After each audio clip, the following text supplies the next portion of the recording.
Evening all. Hope everybody's had a great day. Welcome to the good time. Now, this is not going to be for everyone.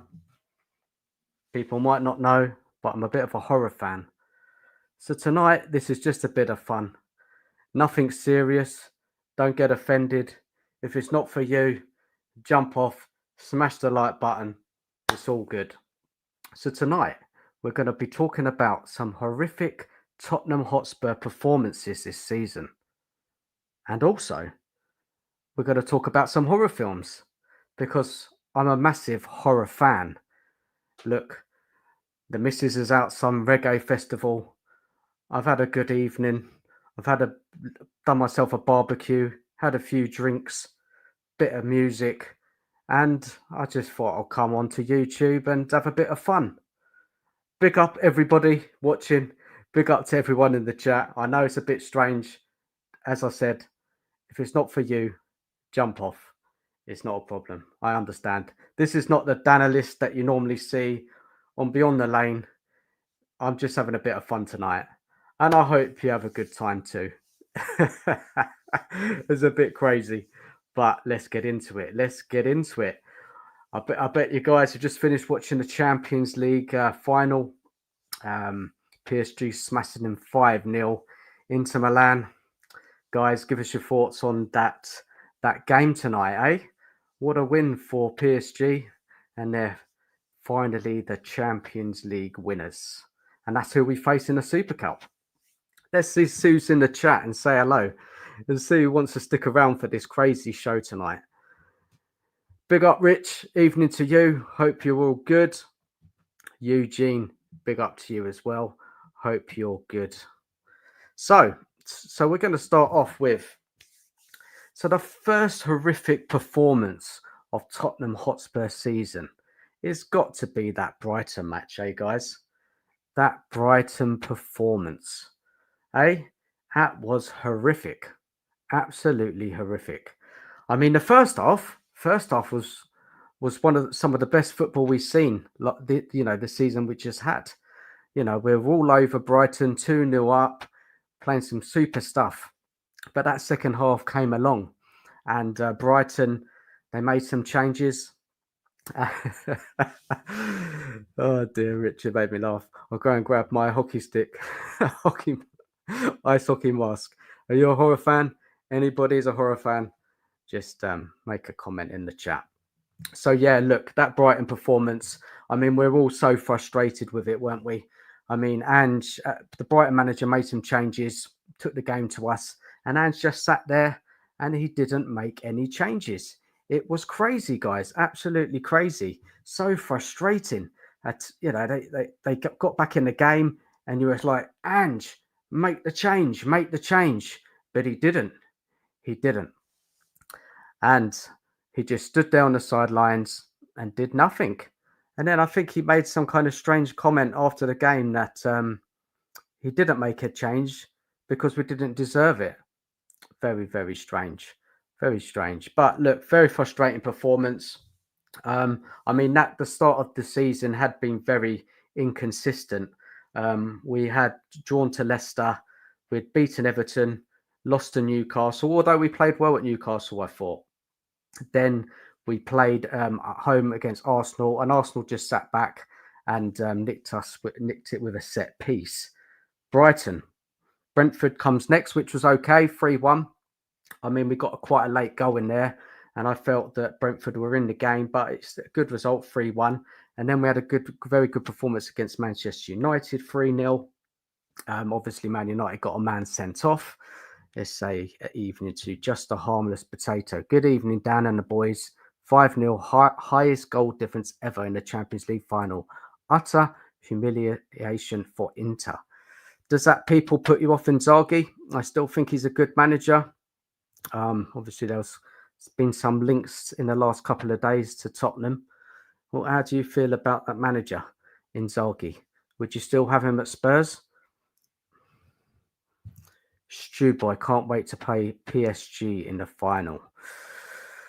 Yeah, well, it's before the season, right? So look, I just hope that Spurs get some players, some top players ready in the transfer window for that game coming up. So look, let's get back to what I was talking about. Yeah, so Manchester United, good result, 3-0 away from home. I know they got a man sent off, but still good performance. And then we had that Brighton performance, which was very, very disappointing. So look, now I'm going to go to a horror film, which I'm going to talk about, which I've watched stuff probably maybe a couple of years ago. It is a horror, but it's a kind of a thriller as well. And it's quite fitting to our manager. And wait and see. Evening, audio artisan. How are you, man? It is Boise's Marsh. Yeah, it is. It's just a bit of fun tonight, man. Nothing too serious. Talking horrific Spurs performances and some horror movies. Might be your thing, might not. So, look, the first horror film I wanted to talk about was, and I don't know if you guys have seen it, it's an Australian film. It's called Wake in Fright. Guys, anybody know this film in the chat? Let us know. It would be great if someone's seen it as well, so you know what I'm talking about. But I'm going to give you a synopsis of the film, what I liked about it, why I felt it's one of the best kind of horror thrillers I've seen in my lifetime. So let me just get the details of it up for you guys and give you the year it came out, who was in it, what it's about, etc., etc. Wake in Fright, 1971. Cheers, man. Quality. So if you look at the guys, if you're into this or not, it's up to you guys. But have a look at it up. So you know the film poster. It's like Outback. Have a drink, mate. Have a fight, mate. Have a taste of dust and sweat, mate. There's nothing else out there. So this film. It stars Gary Bond, Donald Pleasant. You might know him from the film Halloween and many other horror films, John Carpenter films particularly. Now it's about a school teacher. He's just finished off his year, and it's the kind of Christmas holidays. He lives on the coast, but he's working right out in the outback, right in the desert. And he goes into the local town, and look, I think he's waiting for a train, maybe, or something like that, to get to the coast where he lives. And he ends up drinking and gets involved in some kind of gambling game. I don't really understand it, but he loses all his money. Have another beer, mate. Have another beer, mate. They keep saying he's drinking with some police officer, and look, he gets roped into all the kind of the gambling, what's going on in this pub, and he loses all his money. He's so drunk he can't get home, and it's just it's a nightmare film where it just spirals out of control, where he's got no money, he has to shuck up with locals, and they're all a bit rough and ready. They like to shoot kangaroo, and it just spirals and spirals and spirals, where he gets, by the end of it, he's just sick of the amount of alcohol that he ends up, drinking. And, there's a scene near the end where someone sees him in the street and he goes, "You want a beer, mate?" And he's like, "No, no more alcohol." But a film where somebody is driven to insanity. And look, Donald Pleasant's character in it, he is absolutely crazy.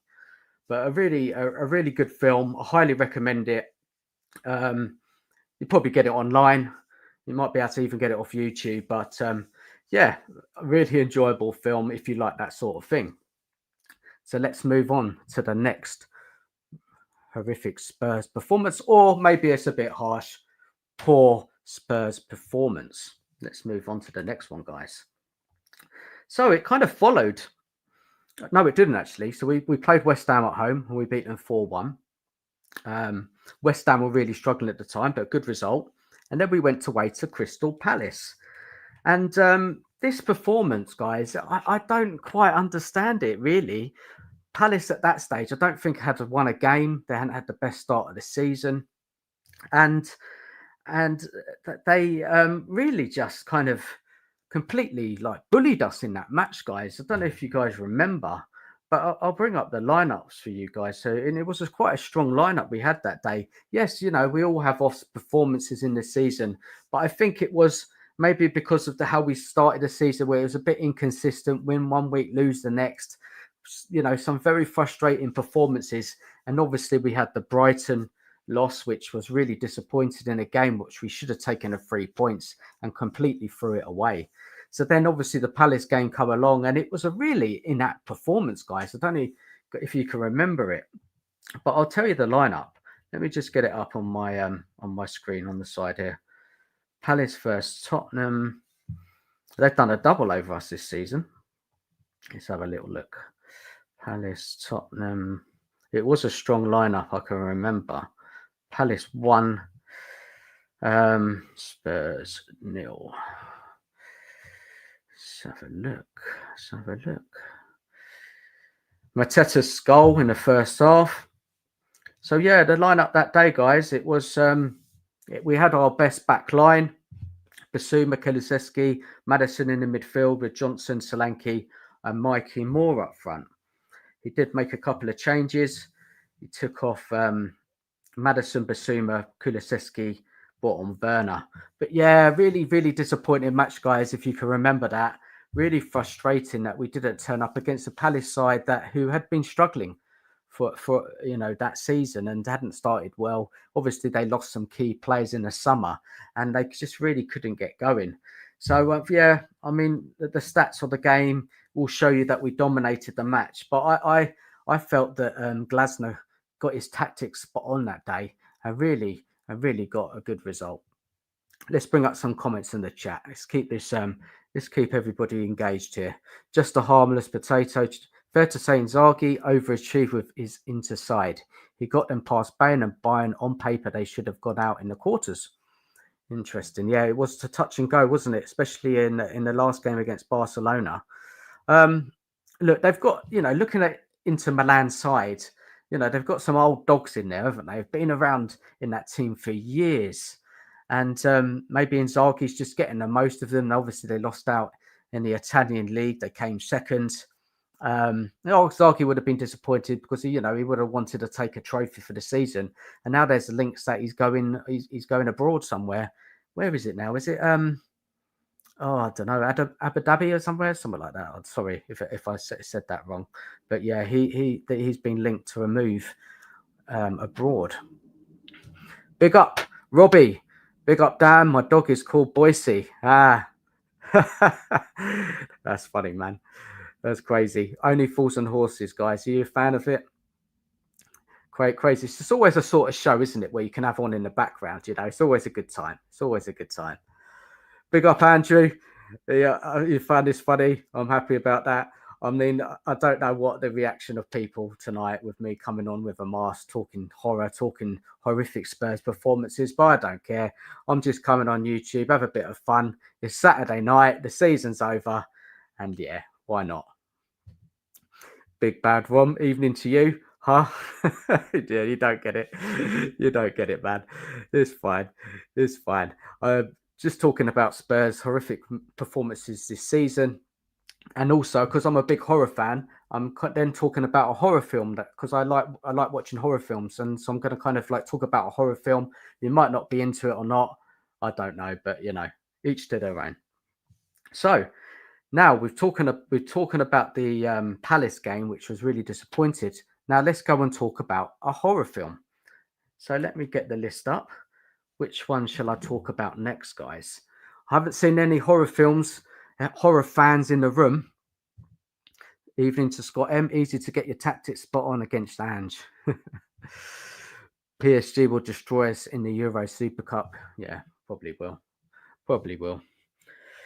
Unless if Ange is not there, we're still waiting for the confirmation, guys, aren't we? With Ange, in social media today, he might be staying, he might be going. Things are heating up. You can't listen to any of it. It drives you up the wall. I think as fans, we all need to know: is Ange going to be here? Obviously, people say that Levy doesn't have to announce it. He's in a 4-year contract. 2 more years left, business as usual. But come on, there's a lot of scrutiny on the season. There's a lot of questions from fans, the press, and that's normal. So I think some clarity from Levy would help. Well, it definitely help me. It really would, because I'd like to know what's going on. If Ange is still here, that is what it is, and we go again next season with the hope that the board back the team in the summer. And like many fans, we have our doubts. Best sitcom ever. Got me through so many tough times. No, it's S6 and 7 pretty much. Season 6 and 7 pretty much off by heart. Yeah, man, it's just on repeat, isn't it? Always on the TV. Another good horror film, Lost Boys and American Werewolf are my two to go. Look, Lost Boys, man, what a classic film. Kiefer Sutherland, I think. Just the music in it, the filming of that film. Oh, brilliant film. An American Werewolf, that gave me nightmares growing up. That transformation into a wolf, that was crazy, man. What a film. Let's get back to the chat. I think Inzaghi has a great opportunity to get back at PSG by joining Spurs and beating him in the Super Cup final. Why not? I'll take Inzaghi.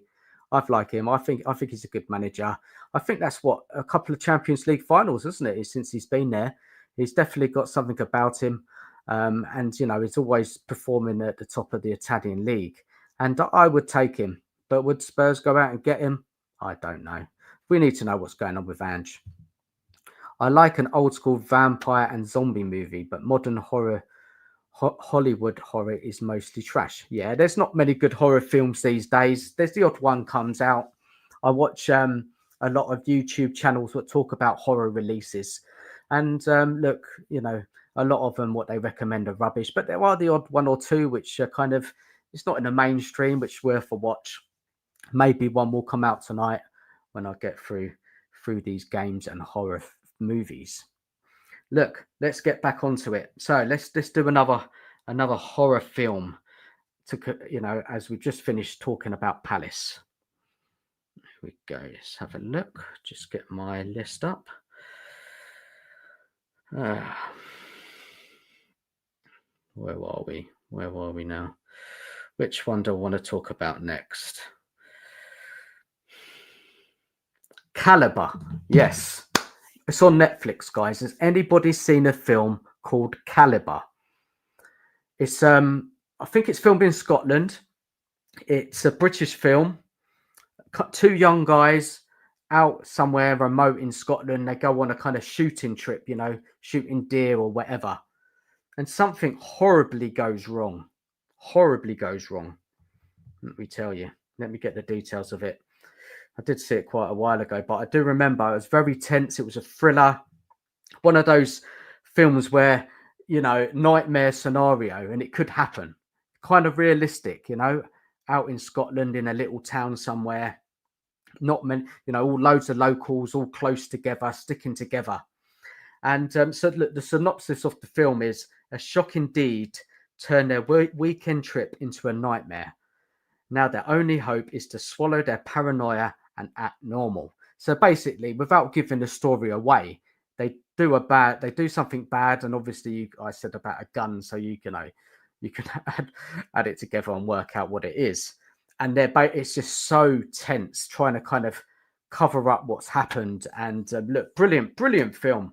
I don't know if you guys have seen Slow Horses, but the guy Jack Lowden, he's the lead in it. Slow Horses is a good recommendation as well. I don't know if you guys have seen it. I think Slow Horses, it starts off quite slow, but if you keep going, yeah, it's such a great show. And who's the guy in it? The main guy. I've lost it at the top of my head. I'm sure someone in the chat will remind me. But yeah, cracking movie caliber. Again, not really horror, but kind of horror elements and thriller together. Let's get back into the chat. Let's see what people are saying in the chat. I like it. A naked American man stole my balloon. Brilliant stuff, Robbie. Cabin in the Woods is one of the better recent ones. More of a comedy, but Shaun of the Dead is quality. Yeah, Shaun of the Dead is good fun. Dead Me are a go for me. Dead Meat are a go for me. Not sure about that one. Dead Meat. I think that might be a zombie film. Audio Artisan. I saw a really good Korean horror recently. Last Train to Busan. Awesome. Oh yeah, very good. Very good zombie movie. If you like your zombie movies, that's definitely one to check out. Good recommendation. It proved that old-fashioned suspense and good acting can create a very decent film. 100%. 100%. Big Bad One. How you doing? Hope you're good. Scott M. Why won't Levy think of me? I need to know if I'm watching Spurs next year or not. If Angie's back, I am out. Oh, Scott, man, I don't think we'll see you again on YouTube if Angie's still here.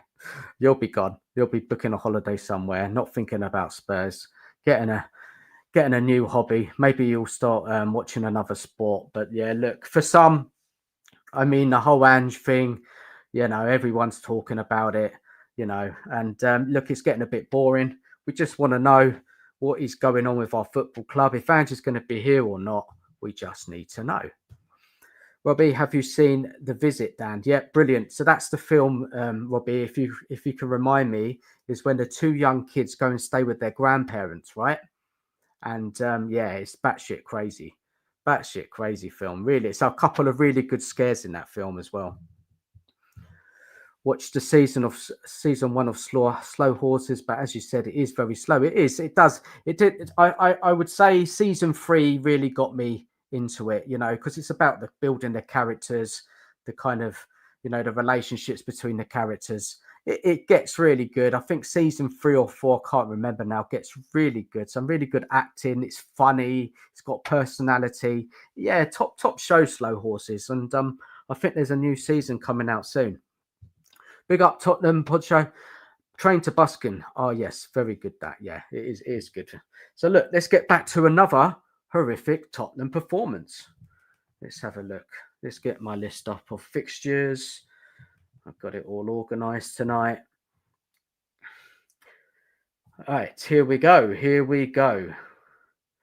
So this is the period from November to December. We only got 11 points out of 10 games, but there were some notable wins against Villa and City. 3 wins, 5 losses, 2 draws, 11 points.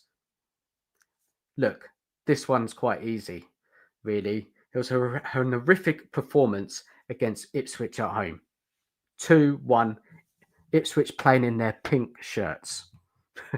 I think it was Manny the other day who said on the show that if you're a football player, how can you lose to any team wearing pink shirts? I found it quite funny. But look, this was shocking, wasn't it? Again, Ipswich, maybe don't think they won a game either at the start of the season, maybe 1 win. And then they come to our ground and beat us. I mean, it was embarrassing, wasn't it? And, I don't know about you guys, but, I was starting to get really, really worried about how the season was going. So let me get some details up about that game, because I like to add a bit of context with injuries and whatever.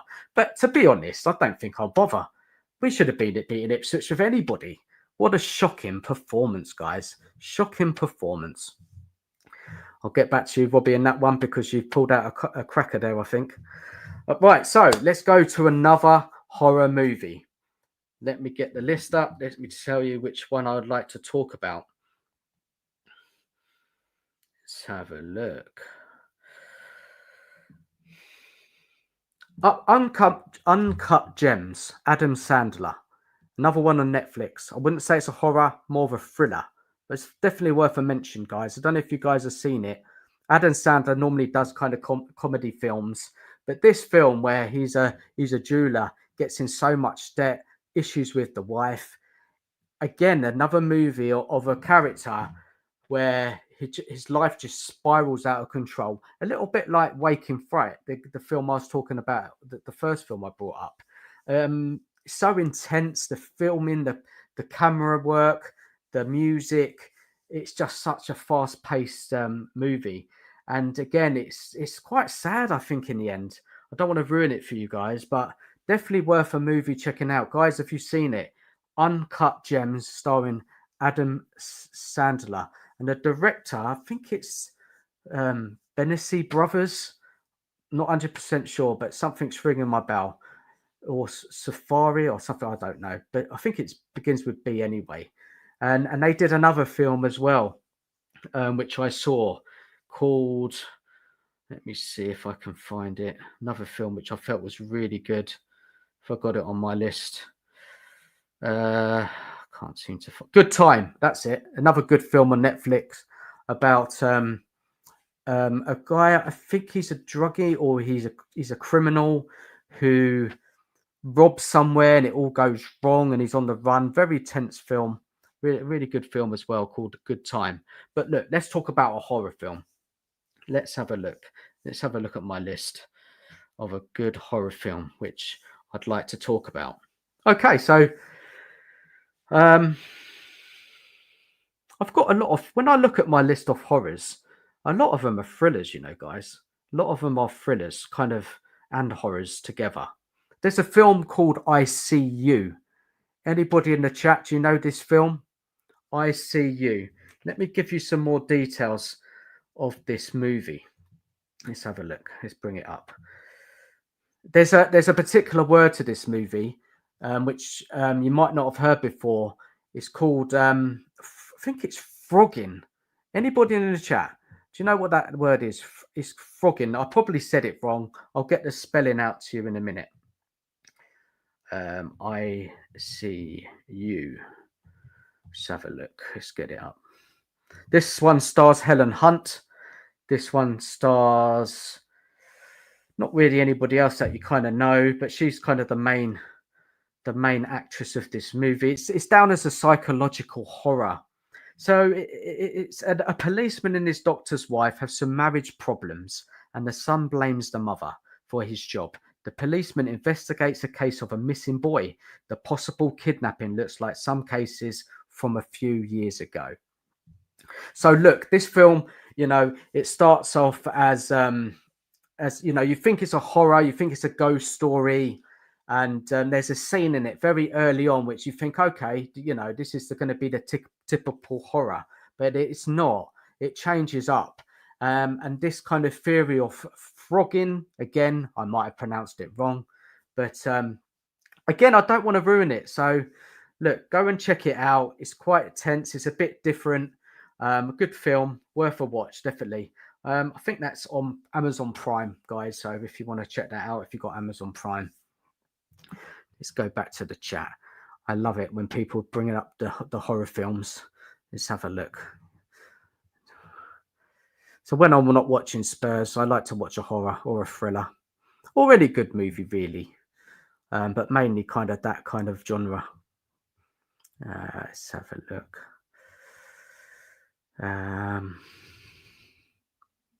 Sinners. Saw Sinners recently. 8 out of 10 for the blues. 4 out of 10 for the musical. Yeah, I've heard about this film. I mean, a lot of YouTubers have said it's an excellent, well-made movie. I think is it Michael Jordan in it as the name? Maybe I've got that wrong, but I think that's a vampire film, isn't it? But it's not just about vampires. It's like set in a western. But yeah, but yeah, again, it's a bit of a musical as well, so might not be up everyone's street. But you know, you like the blues in it, so that was good. 8 out of 10 for the music. I'm looking for a proper scare. I go to The Conjuring 2 or Grave Encounters. Now, the Conjuring movies, I have to say, especially the first one, I went to the cinema and watched it. Fantastic film. It's from that guy, what's his name now? Wan, isn't it? James Wan, I think. Really good horror film. Really good jump scares in it. I really enjoyed that one. There was a couple of really, really creepy scenes, and any kind of horror when it's of kind of around children is always scarier, I find.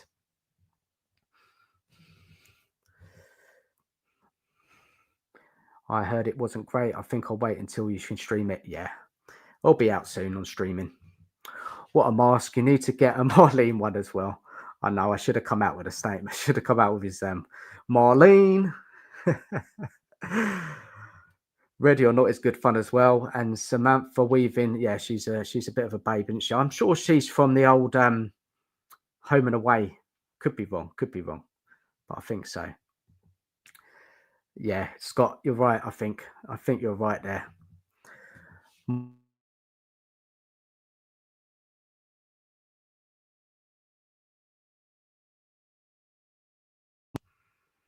Cool. The scares are coming out and losing my mic.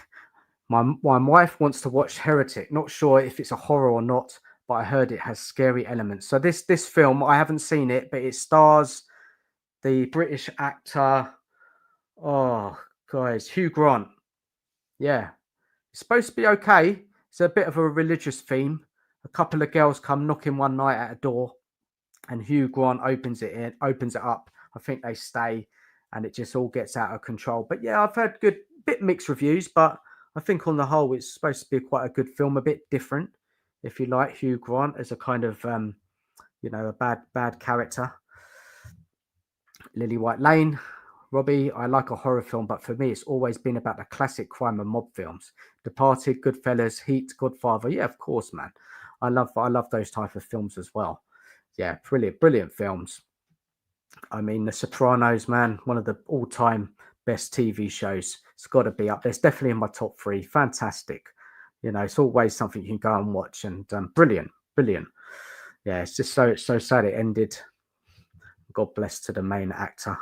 God, the name's past me now. Is it Gandolfini, isn't it? Died quite young. I think I might have seen a Conjuring. Yeah, it's a great little movie. I've got that on their Blu-ray. And some good horror musicals. Little Shop of Horrors is fun. Cool, that's an old film, isn't it? Look, let's get back onto Spurs' horrific performances this season. And I tell you what, the months of November and December were pretty bad, weren't they? Saying that, we went over to who did we go to? Manchester City.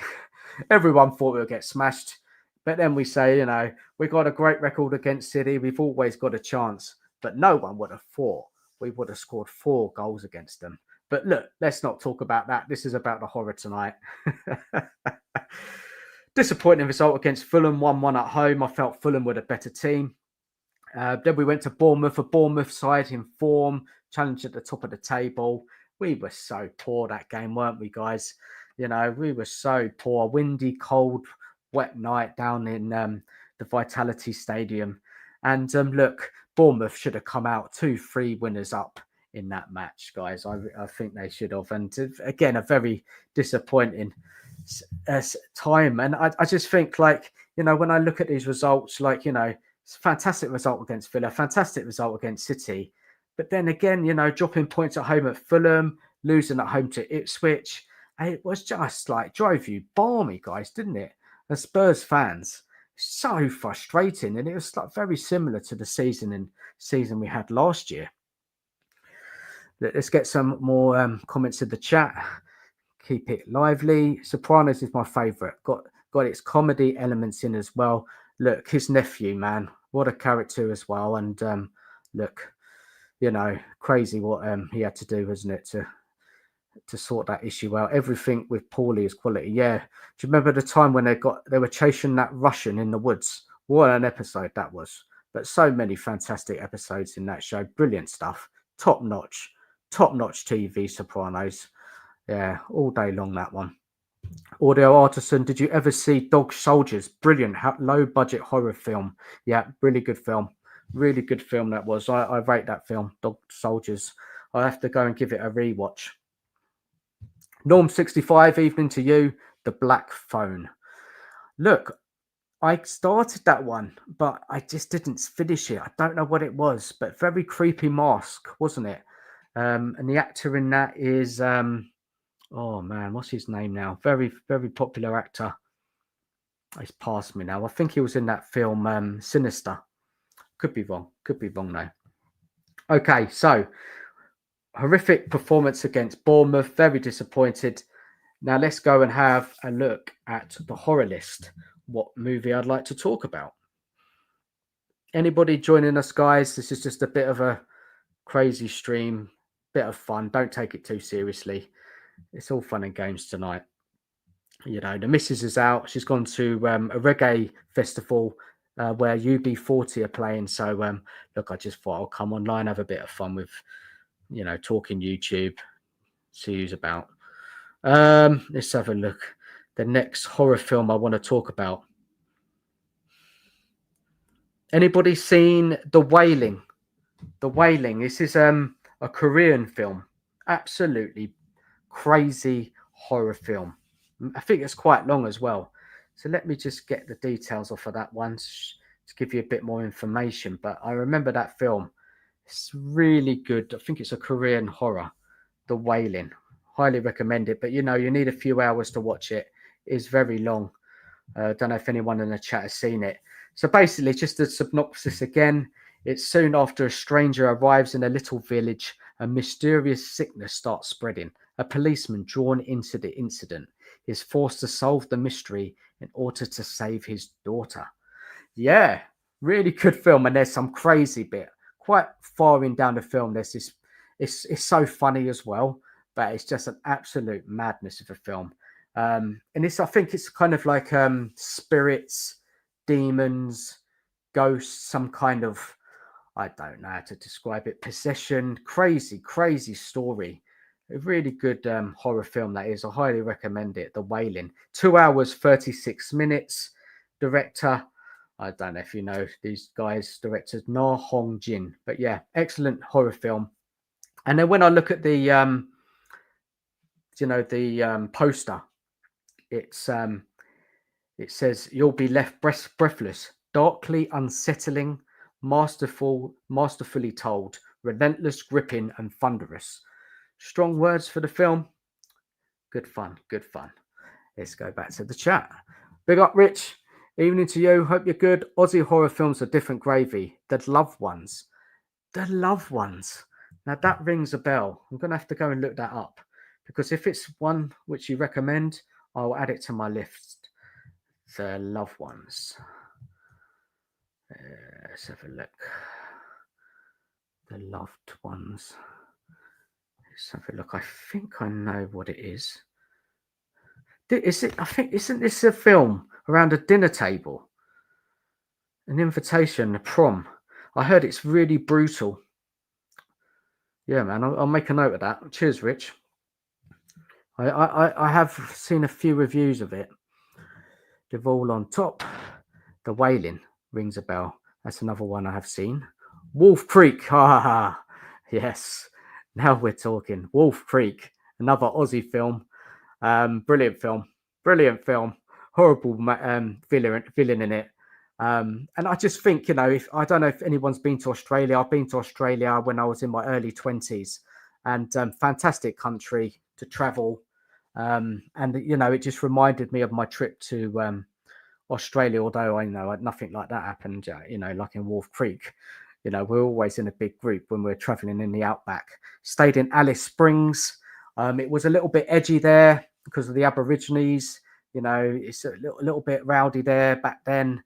You know, you go to the cash point and there's like a police officer by the cash point, so you had to kind of keep your guard. But yeah, Australia, eh? I will go back one day. I definitely will. But Wolf Creek, man, great recommendation. A really good one. The Loved One is like a comedy horror. It's completely crazy. Yeah, I like it. I like the horror and the craziness. It's good. You know, when you're watching a horror and it's just blood. I'm not into all of that. I need to have a little bit of a story. And, you know, with the comedy factor into it, it does help the movie along. Do you remember the film, guys? Evil Dead was a bit like that as well. The Taking of Deborah Logan.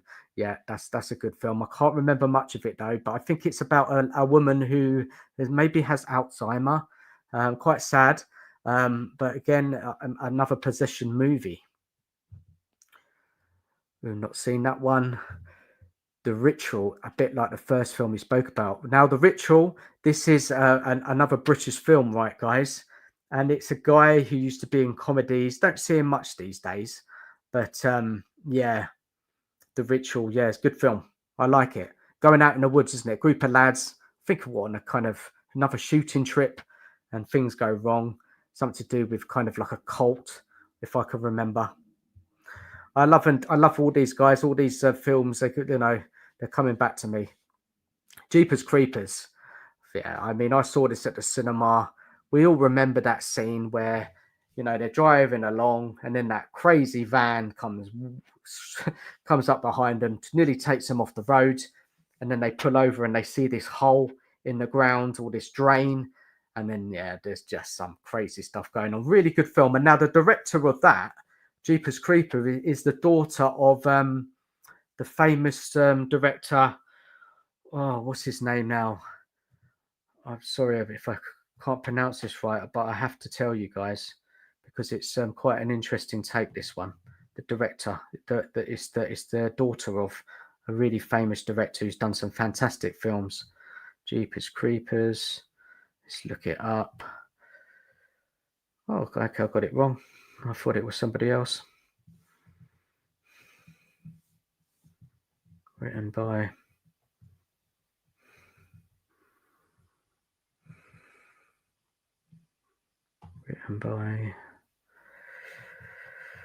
No, it's not. I got that one wrong. I thought it was a famous father, but anyway, what am I watching? Evening, Nita. Hope you're right. Okay, this is just a fun stream talking about horrific Spurs performances and horror movies. I'm a big horror fan, so I'm just kind of mixing the two tonight. Just a bit of fun, nothing too serious. Oh, Big Bang Rom. This one here, Race with the Devil. I've only seen it in the last year. What a film! And anybody in the chat, highly recommend this one. This is funny, it's tense, it's mental. It's basically two couples. They go out in this big trailer, like motorhome on holiday, traveling around United States. And look, they upset or they witness some. I won't give it all away, but they're basically camped up, and there's a fire going on, and they're having a look. Obviously, having their wine, having a bit of food, and there's some crazy, like this group of people dressed up in white robes. It's a cult, yeah, it's a cult, and there's some kind of sacrifice that they witness, and then obviously they spot them. They quickly get back in their motorhome, speed away, and it is such a good film. Really enjoy. Big Bad One, man. What a call there. What a call. I've got quite a lot in the chat here. Let's bring it back up a bit. Let's do a couple more. Why not? Why not? I love a horror tonight. The Omen original from the 70s and The Exorcist 1 and 3. Good shout, Omen. Did you see the remake as well? I thought it was okay, the remake, but obviously the original way it's always the creepiest one, I think. And those 70 horror films are worth a watch. There's one I'm going to bring up shortly as well, a 70s horror film, which I highly recommend. And The Exorcist one, of course, that film was banned and then it was released. And I mean, look, when I was growing up, I think I saw it was kind of re-released on the cinema and like a midnight screening. And that's the first time I saw The Exorcist. Creepy film that was, very creepy. Again, another one involved around a kid, which makes it kind of more scarier. And number 2 was a flop, but Exorcist 3 is a good film, different to the first one, but a good film. It holds its own, that one. I watched Longlegs, brilliant start with T-Rex music, but walked out in the end. Look, that guy, that film, I mean, there were some good parts of it. Nicolas Cage playing the serial killer. I mean, he looked creepy. He did, like a white face. It was a bit of a drag. I get what you mean. I mean, the actress in it is, I like the actress in it. I've seen her in quite a few movies. Malika Monroe, I think, something like that. Maybe I said it wrong. But it was, Yeah, it was okay. It was okay. Could have been better, but Nicolas Cage playing the villain in it was pretty creepy. I've never seen him look like that before. Rich, I'm with you on Korean films. They also do a fantastic cinema. The Wailing is one of my favorites. Brilliant. I saw The Devil. I saw The Devil. Really good crime horror. That one. That's epic. That is epic. Forgotten, not seen that one. The Host. That's the one with the big monster, right? In the town coming from the sea. A Tale or Two Sisters. I've heard of. Yeah, Korean horror is definitely where to go if you like your horror films. My watch list is expanding. Yeah, look, there's so many good horror films, man, thrillers, if you like that sort of thing. Annabelle Creation is a real old-fashioned, very scary doll film. Yeah, very good. Yeah, I rated it. I don't think all the Annabelle films are good, but that one is definitely good. Nita, Last House on the Left, one of the most scariest movies that I've ever watched. Yeah, it's a horrible one, that one, isn't it? I think it's to do with a girl, something bad happens to her. I have seen it, but a long, long time ago. Can't remember too much about it. And here's another classic. One I haven't seen. It's on my list. I will get to it at some point. The Blood of Satan's Claw, a 70s cult classic. Yeah, yeah, I've got to get to that one. It's on my list. Another one from Rich Audition, Just Insane Career Horror. I may have seen that one. I can't fully remember. The Night Gate, Johnny Depp is very good. I can't remember that one. I've heard of the title. Johnny Depp in his young years. Long Legs was good performance, but that's about it. Yeah, it was that. It was just a bit meh, weren't it? Overall, yeah, good acting in it, but I don't know. Deliver Us from Evil with Eric Banner is very good. Can't say I've seen that one. Subdue Light, Evening to You. I'm not a massive horror guy, but Event Horizon still looks good. Look, now this is a good film. This is a good film, guys. Event Horizon, a creepy space horror with some kind of really distressing scenes in it. Yeah, I don't know if I can remember. They come across another spaceship or something like that, and yeah, crazy film. Really good film. Really good horror film. That Sam Neill in that, I think. And another one, Drag Me to Hell. Now, this director is one of my favorite horror directors. He also directed Spider-Man as well. You know, the first lot of Spider-Man films to come out. I just remember his name. He directed The Evil Dead as well. Classic director. What's his name now? Sammy Raimi. That's it. Yeah, really good film. This I really enjoyed it. Justin Long in it as well from Jeepers Creepers. Good film. And I think there's a Drag Me to Hell 2 coming out. Or maybe it's been out. I'm not too sure. Regression. Very good film. Recommend that as well. Yeah, that's another film about a cult, I think. Ethan Hawke. Ethan Hawke was in the that was the guy I was thinking about. He was in Black Phone. I'm sure it's him. And Emma Watson was very good in it as well. Yeah, good film. Good film. I seen that not too long ago. Rich, question: is there any horror film that you had to switch off because it was too much? There's only one film for me, a French film called Inside. Now, Rich, I haven't watched Inside because I know the theme. I know the theme of the movie, and look, I don't know, you know, how anyone can watch it when it's that theme of the film. There's another one as well, which it's a dreadful film called The Coffee Table. I mean, that if we're talking about films I switched off, The Coffee Table, I switched off. I had to switch off after started watching it, and what happened in the few scenes that started. My God, I could not watch that film. But Inside, I know it's about that kind of thing, and you know, it's about a pregnant lady. And look, I can't watch horror like that. No way. Anything to do with babies, man? No way. I know there's the old classic like what's Rosemary's Baby, but that's a bit different. That's a bit different. Sam Neill, Lawrence Fishburne, Sean Pertwee. Now that was Dog Soldiers, right? No, not Dog Soldiers. That was Sean Pertwee's in Dog Soldiers, I think. But that is Event Horizon. Great film. Great film. Silence of the Lambs, Anthony Hopkins. What a film. Glued to the screen. Brilliant film. Brilliant film. Really good film. Devil Rides Out, Christopher Lee. Yeah, he's the cult leader, isn't he? But the guy in it, Peter Fonda, brilliant, brilliant actor. Really good fun. Really good fun, that film, The Devil Rides Out. I really enjoyed that. What else we got here? The Masquerade of the Red Death, man. Core. You've seen some horrors, man. Going back to 70s, maybe 60s, I'm not sure. The Wicker Man again. Brilliant stuff. Brilliant classic horror film. So creepy, isn't it? The Believers. Don't know that one. Dog Soldiers. We talked about that one already. Really good film. Subdue Light. Look, let's get back to horrific Spurs performance. So we finished off talking about that disappointing result against Bournemouth away. I mean, Bournemouth were a good side. Maybe I was being a bit harsh with horrific, but again, just a disappointing result. And then there was the game against Chelsea at home. Oh, guys, 2-0 up. 2-0 up against Chelsea. A couple of mistakes from Cucurella. And then Spurs gung-ho, where everybody said, come on, Spurs, just sit back a bit, get to half-time.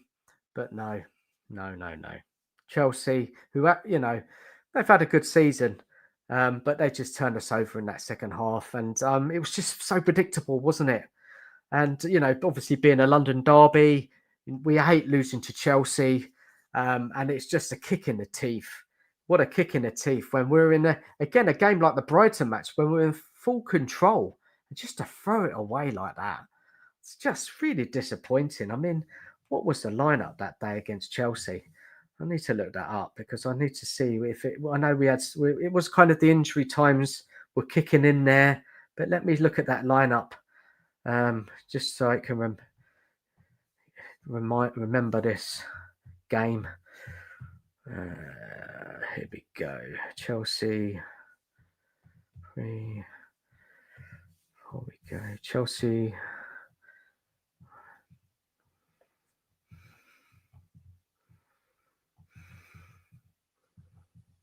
Bloody hell. What's going on with my search? So, lineups that day against Chelsea. Let's have a look. Oh, we had our best back line. Okay, we didn't have the goalie. We had Forrester in goal. Midfield pretty strong. Kulusevski, Basuma, Sarr, Johnson, Solanke, Son up front. That is disappointing, isn't it, guys? I'm just going to have a sip of my tea. It's me. It's Dan.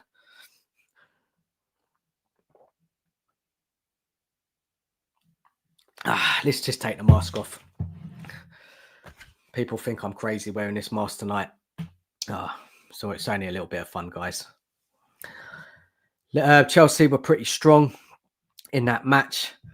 Stats of the game outplayed us, didn't they? Really, completely outplayed us, outpossessed us at our ground. More shots on target, more touches in the box. I mean, Maresca ain't even been at that long, and disappointing. I mean, was that on the back of a European game? Possibly, because that's what I've been hearing. Kind of excuses, not excuses, but we didn't win a game after a European match for quite some time. All right, let's have a look back in there. Like so many recommendations, man. Rosemary Baby, creepy film, Eyes Wide Shut. Now that's a bit of a sex film, isn't it? With Tom Cruise and his ex-wife Nicole Kidman. The Ring. Classic. That's the one with the TV, right? Creepy. The House and the Devil. Yeah, I like this one. This is the one where I think it's the babysitter, right? And something's going on in the loft. Mad, freaky stuff, man. But it's a sort of film where it builds tension. Not a lot happens, but then it all goes mental at the end. I think that's the one I'm thinking of. Halloween, the original Carpenter film. Brilliant, creepy film that is. Him, like when she's walking up the road and you just see that white mask peeking around the corner. Scary stuff. Brilliant horror and brutal kills as well in Halloween. Really brutal. We just lift some guy up, doesn't he, by his throat. So he's like got super strength. The Grudge, another good horror film. City of the Dead, not seen that one. I have heard of it though. Any good? That one, Big Bad Wrong. Is it a recommendation? This gets us some football chat. Rich, I was scared by Brighton 3-2. We looked so good first half. Then that second half, compounded by Angie's comments, we didn't deserve a point. So I didn't change anything. Yeah, that was pathetic, wasn't it? Really, no one really made sense of that sort of comment. Surely you make a change, a tactical switch to kind of counteract the Brighton team. Subdue Light 13 Ghosts was a strange story, that glass house horror kind of. 13 Ghosts. I've heard of it. Can't remember if I've seen it. How about Deep Rising, late 90s on a big ocean cruiser? Deep Rising. Deep Rising. Is that who's in that film? Someone I know. Rings a bell. Deep Rising. Let's have a look.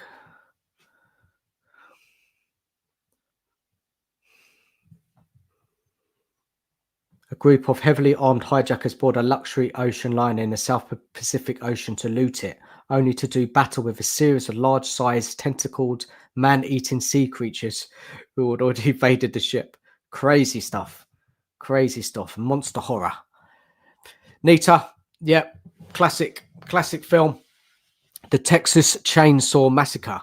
When you travel with friends and go rural movie madness. Look, it's an all-timer horror film, isn't it? Texas Chainsaw, creepy stuff again.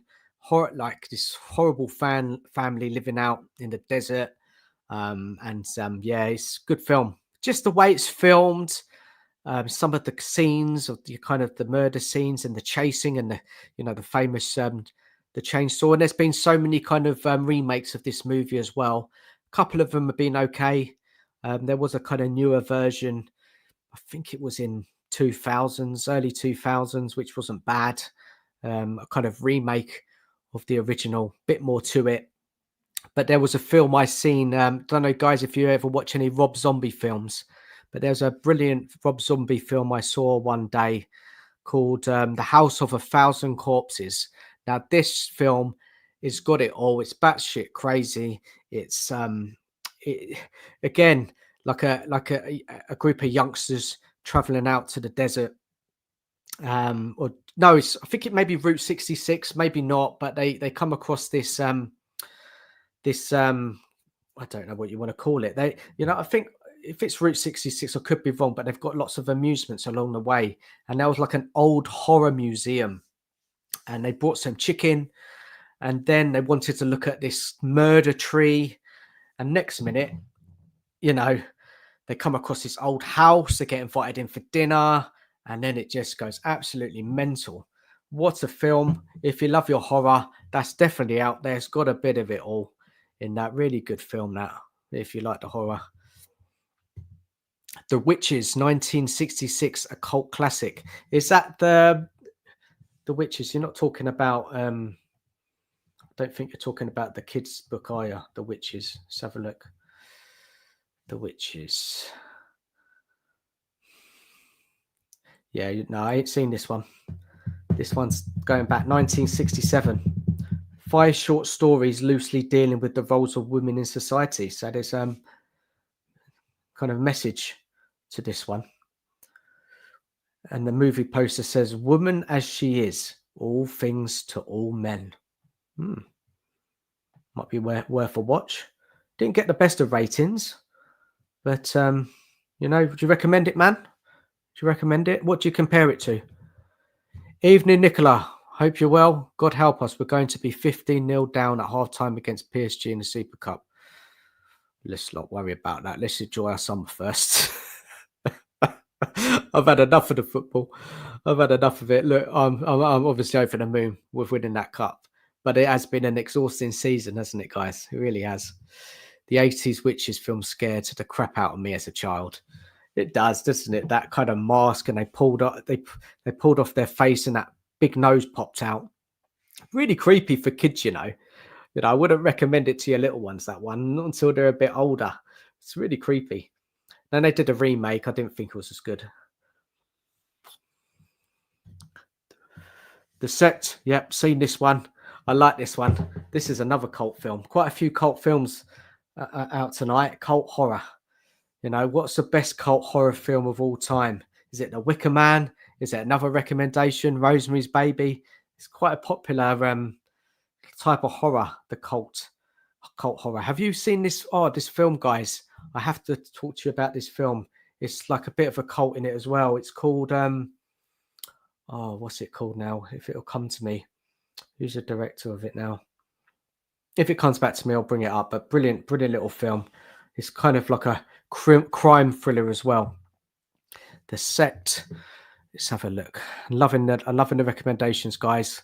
If you haven't, guys, smash the like button. Much love, much love. The House of the Devil was a great film. Yeah, really good film, Rich, wasn't it? Yes, really good film. The Brotherhood of Satan, 1971, freaked me out. A huge warning to stay away from the occult. I ain't seen that one. Scary stuff. Nicola, Aliens. Look, now we're talking. One of my favourite films of all times. What a film. Growing up, yeah, watching that film. Ridley Scott, but it wasn't Ridley Scott, was it? Ridley Scott was Alien. It was what's that big producer? What's that big director? He's done so many films. What's his name now? Let me look it up. The name's gone. Losing my memory. Getting older. It's directed by. Come on. James Cameron. Yeah. Brilliant film, guys, eh? Aliens. Sort of film you can watch time and time again. What a film. One of my favourite films of all time. Good shout, that. It's a bit horror as well, of course, with the aliens. But great film. And it kind of like, if you've seen the first Alien film where it was all suspense, they only had one alien in it. You had the kind of, I don't know what it's called, burst out the mouth, that horrible thing running around. Brilliant film. Really tense. Great horror. And then Aliens was just a war against the aliens. What a film. And I mean, when I was younger, man, that was such good times. I've got it on Blu-ray, that film. The Alien movies is that kind of, all those films is films I love. I can't say they're all been great. A couple of the newer ones, bit iffy, but there's parts I liked. But yeah, the whole alien stuff. There's a TV show coming out, isn't it? I think it might be out already. About aliens getting to Earth and landing. More recommendations. The Last Exorcism of Emily Rose is scary. Yeah, good film. Take It Off. Are you feeling hot? Yeah, it's gone now. I've got to catch up in the chat, guys. I'm a bit behind. But I love all these recommendations. I love talking horror. It's my passion, like Spurs. Nicola, we talked about Event Horizon earlier. Great film, that. Really good film. You enjoyed that? Did it scare the life out of you? Scott M, I've seen 13 Ghosts. I think that is the one where the house keeps changing and every hour or a new ghost is released. Ghostbusters. Remember that film, guys? Ghostbusters. Yeah, comedy horror, that one. Classic film. The Marshmallow Man. What a scene at the end, eh? Really good film, that. And Sigourney Weaver in that. Yeah, she was all right in that, weren't she? Sigourney Weaver in the Aliens as well. Really good film. Dan Aykroyd. Classic film. Who's the other guy in it as well? Forgot his name. Subject Light, that's the one. Scott M. Rob Zombie is the worst horror filmmaker ever for me. He films are dreadful. Do you not like A House of a Thousand Corpses? I thought that was quite fun. I mean, a lot of his other films I didn't like, to be honest. I didn't. Evening to you, man. Cabinet of Curiosities series was not bad. I think that's a Netflix show, that one. Interesting one. Each to their own, I guess. Always liked 28 Days Later. Yeah, great film, man. And they're bringing out a new one, aren't they? It's coming out soon. 28 years later, where it's on an island. I don't know. I don't think it's the old cast coming back, but it's the same directors. Yeah, I might have to get to the cinema for that one.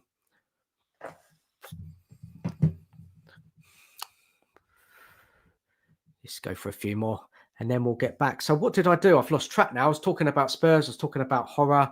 I can't remember where I am. Well, guys, what do you want to talk about? A Spurs match or horror film? Let's go to my horror list.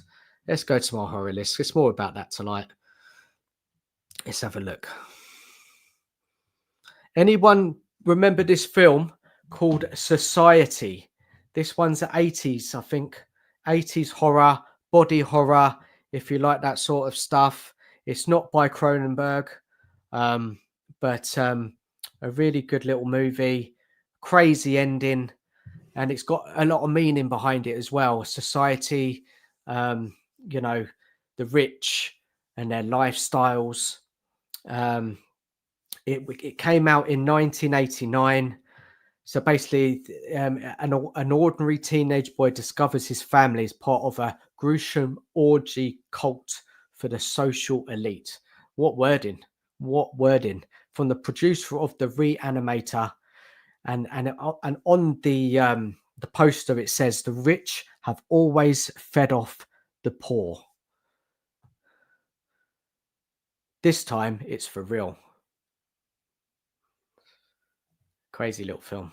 Crazy little film. I mean, the young guy in it, he thinks he's losing his mind because his family's involved in it as well. And yeah, batshit crazy.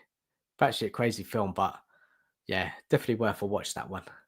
Some madness at the end. Cronenberg film, guys. Fan of him. He's done some really good films over the years, a bit out there. Definitely a bit out there. And his son as well has done some interesting horror films as well. His son, what's his son's name now? Oh, Cronenberg. Oh, I forgot his name now. But yeah, his son's done some good films. Look, let's get back to a poor Spurs performance this season. Another horror show. Well, yeah, it was the Liverpool one, wasn't it? After the Chelsea. So we went to Southampton away, smashed them 5-0. Everyone was beating Southampton, but, you know, it was good that we won it because we weren't on good form. But then Liverpool at home, that was the protest, wasn't it? That was the protest. I went to, it wasn't that big, that protest, if I can remember, around about 200, 300 people there. And then I went to watch it in the pub after. Such a disappointing game, wasn't it? And Ange, and we had our injuries then, I think. We had Archie Gray at the back, and we just played the high line. We just got completely ripped to shreds. I just don't know what Ange was playing at in that game. Honestly, I don't know what he was thinking. What an informed Liverpool team, top of the league, beating everybody, Salah on fire, and then I think did we take the lead in that game? I can't remember now, guys. Possibly did. But a game where we got destroyed. And look, to be honest, I don't want to talk about it anymore. It was a horrible game. And the fans were still singing Ange, which was a bit strange, wasn't it? A bit strange. I know we got a couple of late goals. But yeah, not good, man. And just on the back, you know, if you go back to that run, just guys who are joining who weren't there, in the run from November to December, it was 11 points out of 10 games. You know, okay, yes, we had a couple of good wins against Villa and City, but 3 wins, 5 losses, 2 draws, 11 points is truly shocking, isn't it? Truly shocking. And then the Boxing Day, we went to Nottingham Forest, and everybody predicted what would happen. You know, Nottingham Forest were just sitting there, playing a counter-attack, got their goal. We couldn't break them down. It's so predictable, wasn't it? Everyone predicted us to lose that game. And then once they went a goal up, second half, Nuno shut up shop, didn't he? I think he put even more defenders on to make it even harder on us. It's just disappointing. It's like, you know, I remember doing a match review of that game after, and I was like, well, Ange, why didn't you just approach the game differently? Why didn't you sit back, let Nottingham Forest come on to us? You know, make it a horrible game, and then maybe we could have caught them on a counter-attack. But no, Ange was sticking to his style of play all the way up to December. We had a disappointing result at home on the 29th of December against Wolves. You know, they worked hard, the team, but there was such a lack of quality.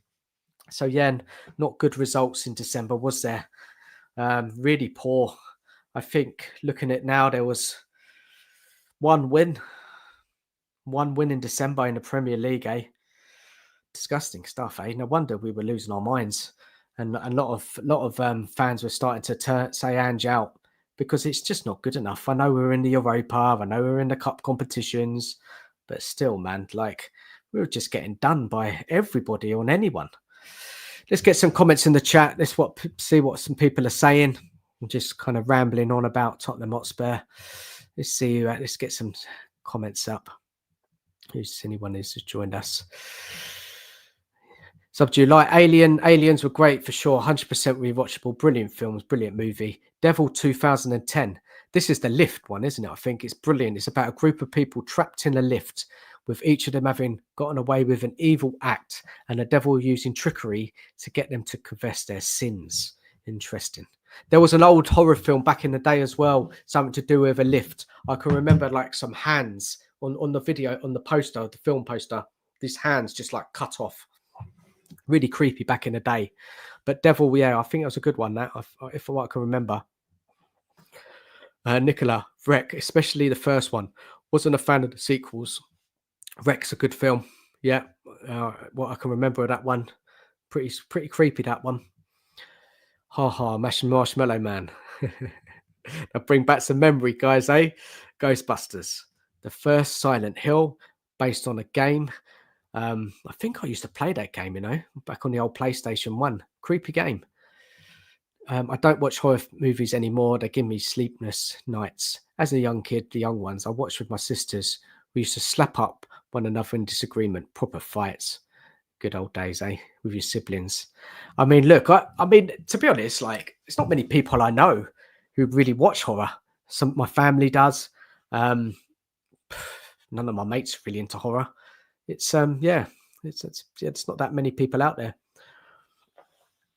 It's good to come on tonight, talk with you guys about horror films.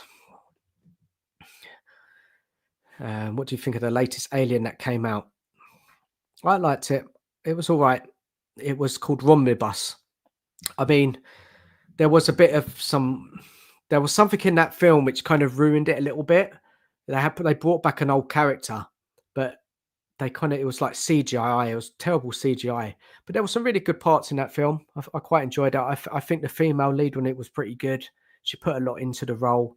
It was watchable. I watched it all. Some craziness at the end with the alien and what it turns into. Big up Henry Fong TV. Hope you're good, man. Big up Marlon. How are you? Spurs versus PSG might feel like a horror. But Medea said that tonight, it could be a horror show. The Super Cup before the start of the season. Let's get a few more in the chat before I bring up another horror classic in my list. The Devil's Advocate with Al Pacino and Keanu Reeves. Yeah, that's a good one. That is a good one, that, isn't it? Bit different, that one. Alien was always the first two for me. Also super slow at new films. I often rewatch classics, especially past years. Yeah, look, films these days, there's not many great ones. Really not. PSG game will give us a reality check to Spurs fans if they haven't before. Yeah, I mean, they're very good, aren't they, PSG? They knocked out all the British sides. Thoroughly deserved to win that Champions League, and they've been wanting it for years, haven't they? They've spent so much money, and it's funny, isn't it, now that they haven't got those huge names now, and they've got some talented young players. They got that winger who we were linked to. Oh, I forgot his name now. He played tonight, but we were close to getting him. Had a really good season, and obviously the bloke from Napoli, fantastic player. Scalia, if I pronounced that right. Sorry, it was a tricky one to say. Big up, Adrian. Hello, fellow European champions. Yes, we are the European champions, Tottenham Hotspur. There's a video coming out, guys, soon, isn't there? I've seen there some trailers. Anybody know when it's coming out? The story, I don't know if it's the season. I don't know if it's the Europa League run. Interesting to see. A lot of people are looking forward to watching it. What does that mean if, releasing that video? What does that mean with Ange? Does that mean Ange is staying because they're releasing stuff like that? I don't know. I mean, Vinay's coming in Monday, Tuesday, isn't he? Starting the job. We haven't had the 100% confirmation of Paratici coming back yet. So, Spurs have got to get a move on what they're doing in the transfer window. What's the plan, guys? What's the plan? Anjin. Adrian is Anjin. Come on, you Spurs. Many more are Anjin. What I read, what I see on social media, on YouTube, on X, a lot of fans want to give Ange the chance next season because he's won that Europa League. I get it. For me, I would make a change. I would. I'm not getting into it tonight because we're not doing that. But look, I just want to know for sure what's going on. If it is Ange here, well, I have to get over it, and just hope he changes, because the league's form this season has been dreadful. I mean, it's not coming on YouTube and all you guys watching it. It's misery, wasn't it? Losing every week. I know we won the Europa League, which was amazing and saved us, but that's not on for Tottenham Hotspur. We must be completely near the top end of the table and trying to win a trophy. The money we spend, the size of the stadium, investment, players that we've got, we're so far off it this season. It's been a disaster in the league. Joyride is a great trucker film. Now, Joyride, this film, I'm looking this one up because I've seen this film recently. A classic, absolute classic. Joyride. I think it's the one I've seen. Let's have a look. The old film, isn't it?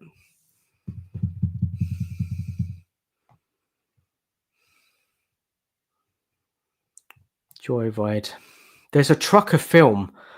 I don't know if that's the title.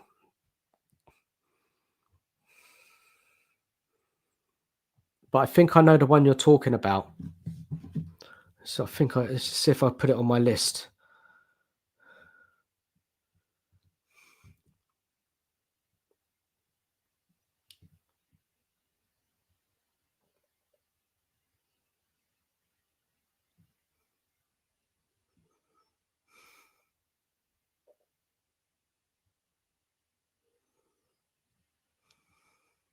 Can't find it.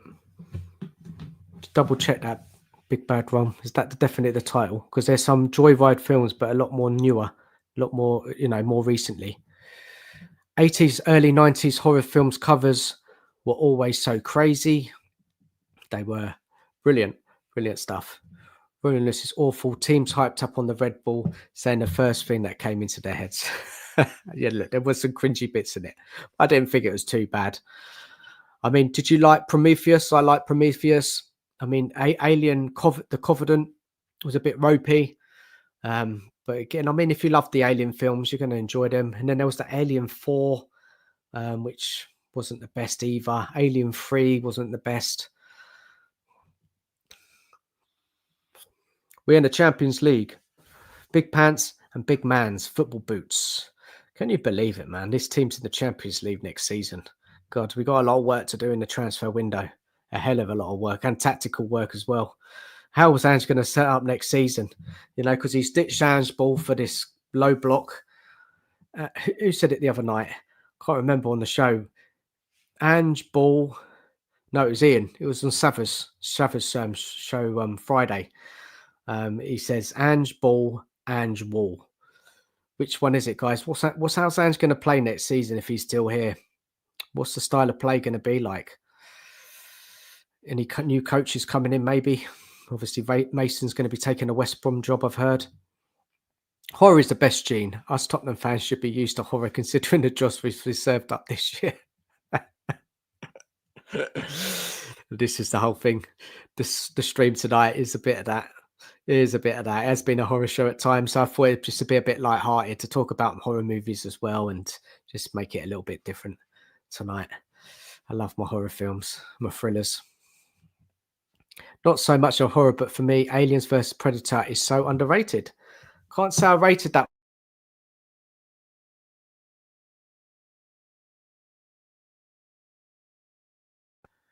I like the original Predator with Arnold Schwarzenegger in it. Classic film. Really enjoyed that. Really good film, that Predator. Growing up, watching that film when I shouldn't have. It was. When did it come out? I mean, I probably watched it before I was 18. Predator. Let's have a look. Reminiscing the old days. Predator, 1987. So I was 7 years old when that came out.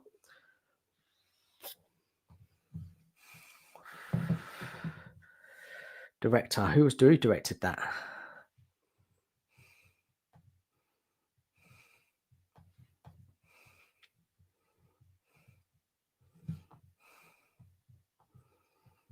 don't know. I can't find it now.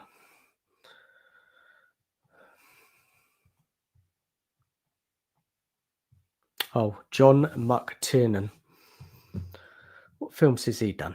Die Hard. Ah, is he director of Die Hard? Or maybe he was a writer. Another classic Christmas movie, eh? Die Hard. Bet that's I bet many in the chat enjoyed that film, Die Hard. Adrian with his Spurs update. Levy back from holiday Monday the 9th of June. And stays as it's the easiest option. Yeah, Levy will lose, 9-10 million, isn't it, if he sacks him, as the new manager options are unexpiring. I don't know about that, Adrian. I don't know about that. I don't know who you mean. I think there's a lot of better managers out there in Ange that we could get hold of if we wanted to, if we put the money out and obtain them.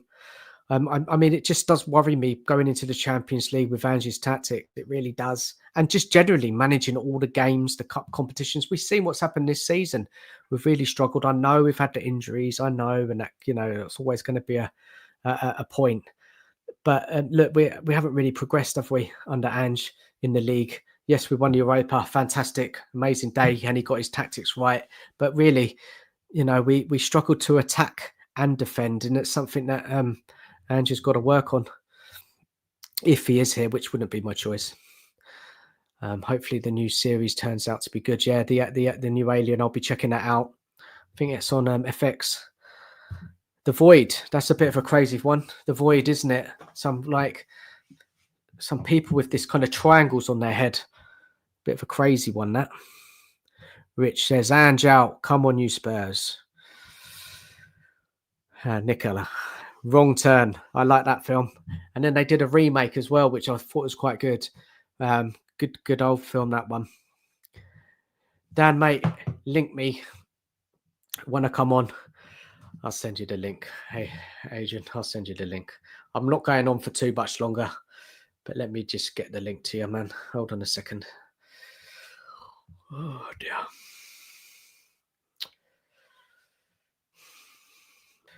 Invite guests.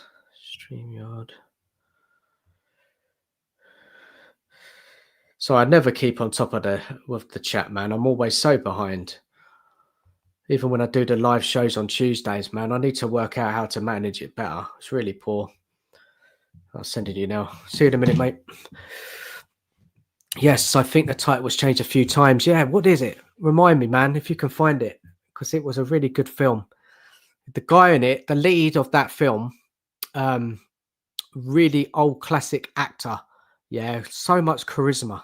Yeah, really good actor in that film. He just stole the show. Just him alone. A lot of the movies traveling around in his own in a truck. So you've got to have some personality to kind of keep the film going. So this film here, let's bring in Adrian. Evening, Adrian. How are you, man? How you doing? All right? Yeah, I'm good. Did you watch the Champions League final? Yeah, I did actually. I mean, and if we were playing them, we better hide behind the sofa. Was it well deserved then? Wasn't it 5-0? I didn't catch the game. They were so good. They remind me of Barcelona sort of the 70s when they had Rivaldo and Ronaldo. I mean, we've seen Man City at their best, and that's what they look like as well. I mean, they were so good, so good. Man had a couple of good chances ahead of they should have gotten target. They had a couple of chances, but that was about it. But they were just totally outclassed, basically. And this is a very young PSG side, actually. So if we're planning for that Super Cup, we must sit back. We need some signings, don't we? We need some top signings to come in the summer. Yeah, we do. Well, I mean, to me, I think we need at least 5. Just to compete on 4 fronts, If Richarlison don't go, let's get Sane in, let's get Eze in, let's get Cardoso and Gomez in as well. That would be 4. If Richarlison refuses to go because he wants to get his place for Brazil next year in the World Cup, then we won't be getting a striker in. So Then, like, you're looking at getting like a fullback in. Now it might be the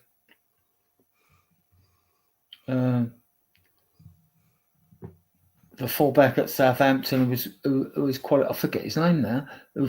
Who is qualified as homegrown for us? Oh, Walker Peters. Yeah, Walker Peters, exactly that. Thanks for that.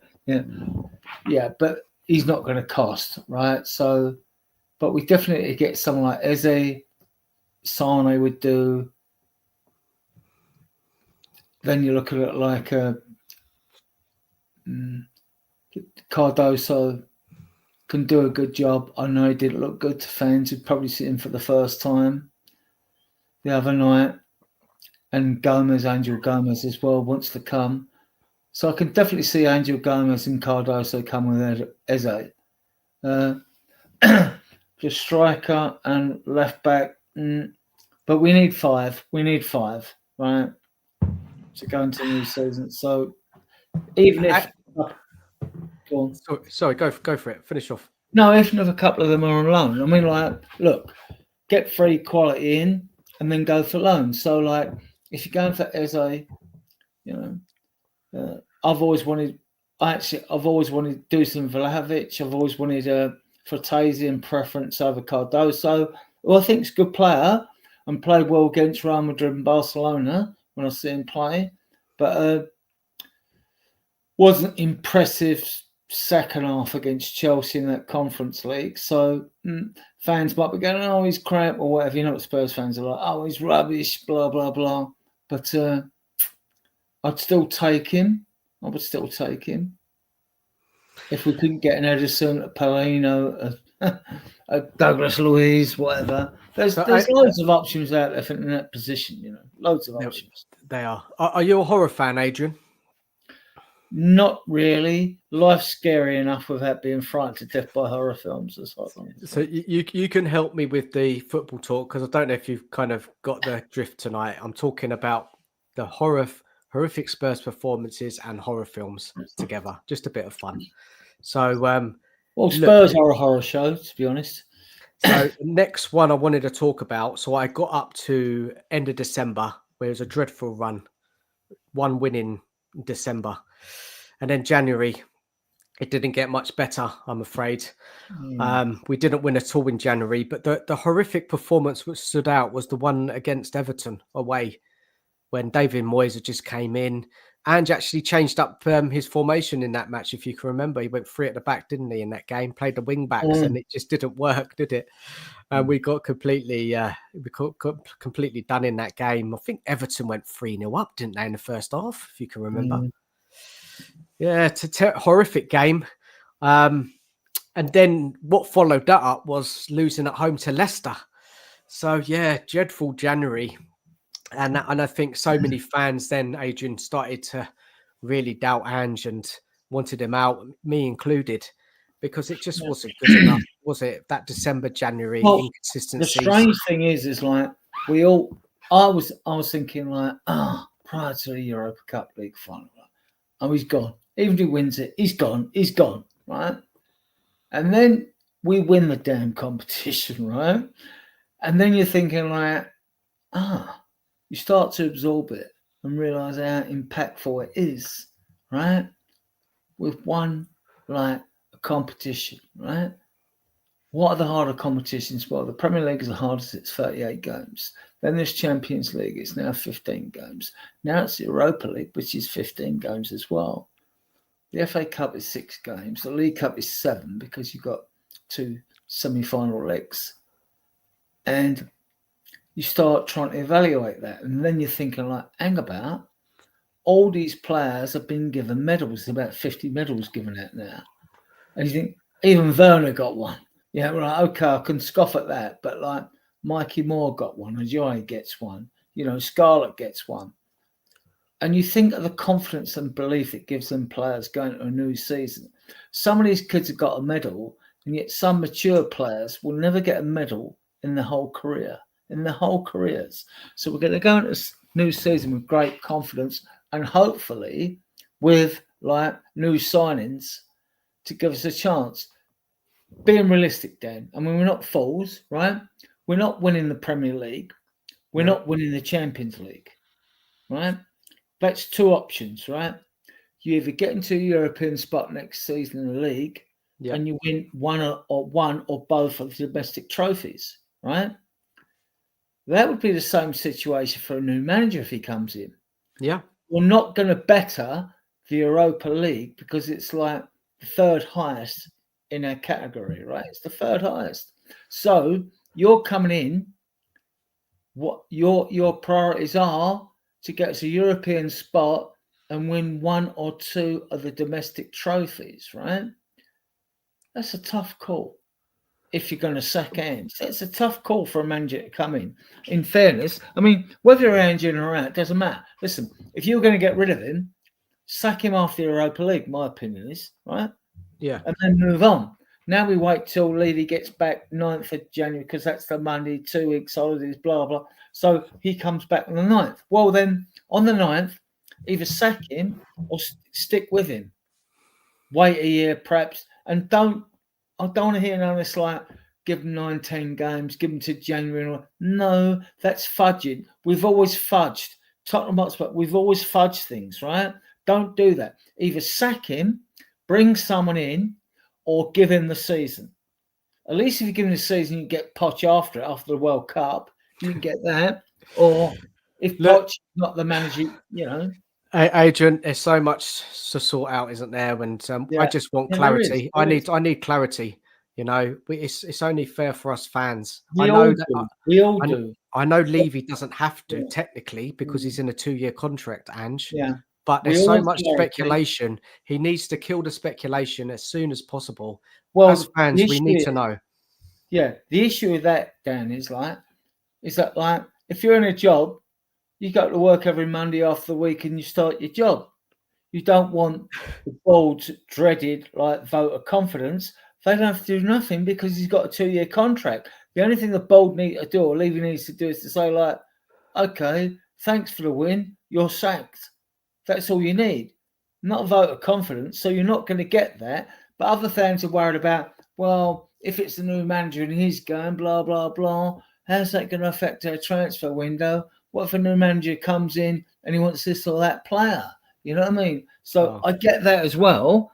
But like, it shouldn't be like that. If you've got a philosophy of a football club, which we haven't got, we've lost our DNA, whereby you play Spurs, where has always been a fast, attractive, attacking style of football. That should be the way you play from your lowest level in your academy up through to the first team. So the DNA is there. So when you bring a new manager in, you bring one in, and he doesn't have to be world class. You bring a manager in that suits that DNA. He doesn't be a game show host, a world famous manager that like the press laud about and always want to talk about and all that. You bring one in that suits that. But we've lost our way. We've lost our way in that sense of DNA. I mean, we brought Conte in and we brought Mourinho in. Don't get me wrong, world class managers. They're not my DNA from my decades of watching the Spurs team play. They're not the Spurs DNA. well, he brought them in because he thought they could get us over the line, didn't he? He thought those managers could win us something because we were so desperate. I think, yeah, true. That's true. Desperation. Richarlison was desperation signing as well. You know, going out and getting like Lo Celso and Ndombele into this club without doing proper due diligence on them, right? It's really desperation. But it's desperation, but Adrian, they are top managers and they needed top players to do what they needed to do. And we didn't provide those managers with top players, did we? Well, we thought we did with like Lo Celso and Ndombele and even Richarlison. I thought was a desperation sign, to be honest. But I want him gone. I want Basuma gone as well. But I mean, they were like, you know, and we spent absolute fortunes. We spent over $1.27 billion, probably more now, on players since the stadium opened. It wouldn't be that net. There wouldn't be the net spend after we've sold players and things like that. We spent a fortune. So it's not the amount of money you spend on players. has that player got the quality we want to take us to a new level? Don't mind spending 60 odd million on Richarlison or Ndombele if those players, are worth that amount of money and take us to the next level. And they didn't. So, and when we spent about the third most amount of money on players, since the stadium opened, since other teams have actually done it, but they've done their work a lot better. When here comes Brighton, Brentford, right, who survived in this league, right? How comes they've done so well and they've got good players, like, but we couldn't bring in, Because they've got a better recruitment, better scouting team. They're working on a budget. They get gems. They've got a manager, which may be similar philosophy. I don't know. Thomas Frank's been at Brentford for many a year. You got Areola coming in at Bournemouth, who's done very well. What was the other team? Brighton. Yeah, Brighton have kind of continued that same type of football. They had Potter, and then they had, what's that guy's name? De Zerbi, and then they've got Hertzler, and they all kind of play that similar high pressing football, attacking football. And look, they're kind of following that similar manager, bringing in young players, gems, selling them on for a big fee, reinvested into the squad. And it just works for them, doesn't it? Some good chairmen. Their chairmans are good.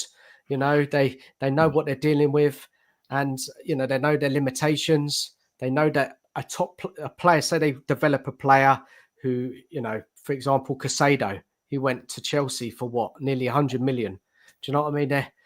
They're doing well, and we're bigger than that, Adrian. Though that's what I'm saying. Those teams, we are bigger. We are bigger than those clubs. We should be operating in a bracket above.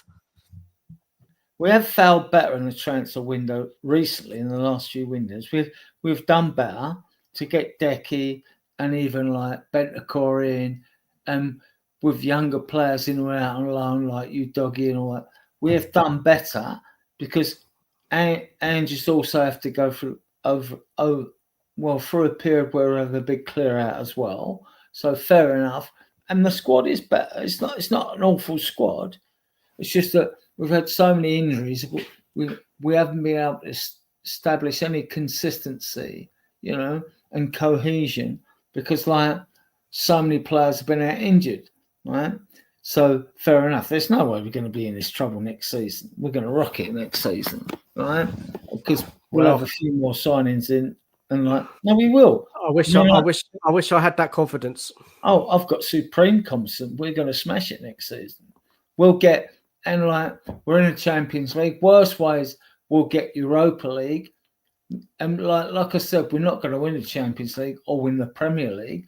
Worst ways, next season we'll get Europa League, which is like 7th, and then you think, hang about, in the Europa League, we can always win the Europa League. Adrian, I'm not getting into that debate tonight. I'm staying away from it tonight. Stick to horror movies, then, yeah. Yeah, I could go on for a while with you back and forth, but I just haven't got the energy for it. I just want to know what is going. I just want to know what's going on with Ange and obviously the transfer window. But look, let's go back to the chat, and then we'll go back to the Spurs games, and we'll wrap it up probably in about 15 minutes or so. Let's go. Let's get some comments up. Big up to everybody in the chat for staying with us tonight for this random show. Good fun. Let's have a look. So, Adrian, surely you've seen some horror films. Must remember this one, Invasion of the Body Snatchers.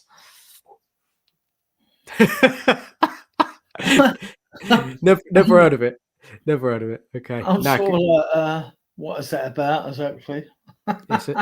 It's like a spacecraft comes down and aliens take over people, and but you don't know they've been taken over because they just take over their body.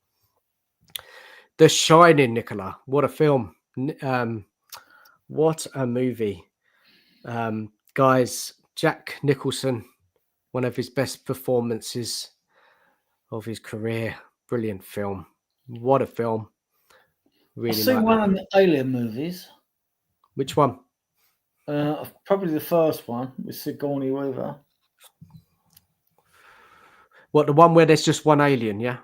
In the spaceship. Yeah, I think so. Yeah. And Enjoy at it? the end, where the I don't know, some sort of mother hive alien gets like catapulted off the ship at the end of the movie. Which one's that? I don't know which one that is. There's Aliens. Aliens is the one where it goes war. When they have an army, they go onto the Connolly and they just blast all the aliens. Do you remember that one? I'm not really a film buff, to be honest with you, but It's all right. No worries. We'll keep going. Keep going through the chat, and then we'll go back to Spurs. Predator was great. I need to rewatch it. I haven't seen it in decades. Classic film. Yeah, Scott, he is an awesome director. Crazy story about a film, and a crazy story about him going to jail. I've got to look that up, Scott. That's interesting, eh? I didn't know that. Lake Placid, that's the one with the crocodile. That one. That's quite a good thing. I think that's an Australian film as well. Have you heard of the original Starship Troopers? I remember it. Yeah. Long time ago. Comedy, I think. Right, Nicola? Audio Artisan, I'm honestly worried that we'll end up with Southgate if we sack Ange. Oh, no, so am I. Oh, bloody hell. No, thank you. No, thank you. We can do better than that. Gate, no gate. The 90s one, that of course, brilliant. Often rewatch that. I think let's talk about Starship Troopers. The Universe Galaxy, evening to you. Hey, do you let people join? And do you allow all kinds of topics then? Well, look, this is just such a random one from me tonight. I don't normally talk about movies on the channel, but I just in the mood for it. I'm a massive horror fan. But yeah, just put me an email. My email's in my bio. Maybe I'll do more of them over the summer about movies and stuff, and happy for you to come on another time. PSG I think was the old dominant. gothic horror has a lot of male attraction because there's always sort of like that sort of gothic horror and sex connotations with it, isn't it? Like, you know what I mean? So suddenly vampires ain't so bad. It's a lot horny. Adrian, you're a killer, man. Horny vampires, basically. Funny guy. Which is quite funny as well, actually. It's quite funny. Yes, sexy vampires, eh? Sexy vampires. Oh dear. There's a few CGI movies. Nothing comes close to the first one. True. Very true. Neat. I don't care. We have 3 youth players that can play up front for us. But if we don't sort our midfield out, horror show come. I agree now. Next season. Get out. I think he's talking about Ange. I didn't realise it until recently. The first was great though. Thankfully, Cardoso doesn't want to come. I don't know anything about him, to be honest. I disagree. He had great games against Real Madrid and Barcelona. Don't judge him on that game. If you haven't seen him before, this is what we have with us fans. It's like too quick, too judgmental, too quick. The kid's good. I'd rather have Fratesi instead of him, but I would take him. You would take him? Yeah, I would. Yeah, I would actually. Yeah. I think we need experienced midfielders coming in. Let's get back to the chat. Tremors, great film, great fun. Tremors, I like it. Critters as well. Classic old 80s horror film. Critters. Gremlins, one of my favourites of all time. Love watching it around Christmas time. Great film. Great little film, that is. Tell is championship level. I mean, I we need better than Tell. We've got enough youngsters coming through. We don't need another one, I think. A lot of fans like him. A lot of Phil thinks he's got potential. I love his attitude on the field. Love his attitude, but he's not oven ready. Waste of money. He's going to cost 40-50 million, isn't it? I'd rather invest that on a more. We ain't paying that. No, we're not. We can get, if we're linked to Sane, I'm happy to get him. He's the sort of player we need. More experience. I've watched a few of them. The Thing. The Thing. Kurt Russell is a classic. Yeah, old school horror. John Carpenter.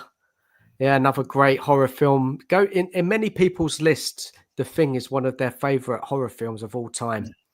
And Nicola, again, this one, Hills Have Eyes. There's the old original one, which was good, and then they did a remake, which I went to the cinema and saw. Loved it. Had a great time watching that film. Madness, absolutely madness. Nicola, I only ever watched the Thing remake. I don't think I've seen a remake. I ain't into the transfer window until I see player holding the shot on a pitch. I mean, there's so many. This is what frustrates me. Excellent. X is link after link. I don't believe any of it until I see it from like a proper journalist, and like we're in talks or we've had a fee accepted doing a medical. Then I can start feeling it's going to happen. Exactly that, Dan. I mean, I look when I go to all the news feeds, which I do every day for my group. I'm always looking for not the rumor, not the speculations like clickbait.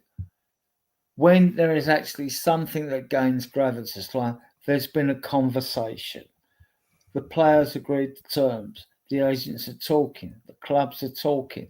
Like when that's concrete, then I think, well, okay, doesn't mean say we're going to get this player, but this has got substance. Very true. I agree. I totally agree. Now I'm sick of all those rumours. I just don't. They don't go anywhere. Poltergeist is one of my favourite. Good fun. I actually see this film. I don't watch many films. See, this is good fun. You've seen it, yeah? Yeah, good fun. With the little girl looking into the TV screen. That one, yeah. Mm. Yeah, that was creepy for me. That film, it was directed by a famous horror director. The name's gone now. People in the chat will remember, but Steven Spielberg was involved in this movie. And look, I mean, when I was a kid growing up, this film scared the life out of me. It really did. It was a scary film. Not now, obviously, but when I was a kid and I watched it, and there was a number of sequels which were a bit hit and miss. But the thing about the Poltergeist movies, which is really creepy, is a lot of the main characters died. They died young. The young girl passed away.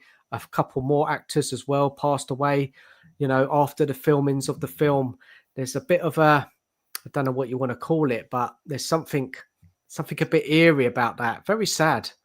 What I find eerie, actually, Dan, is like a guy like Stephen King, who's like got a fantastic ability to chill with words in his books. If you read his books, other than like watch the movies, how you can actually think up all these things horrifically and stay sane, basically.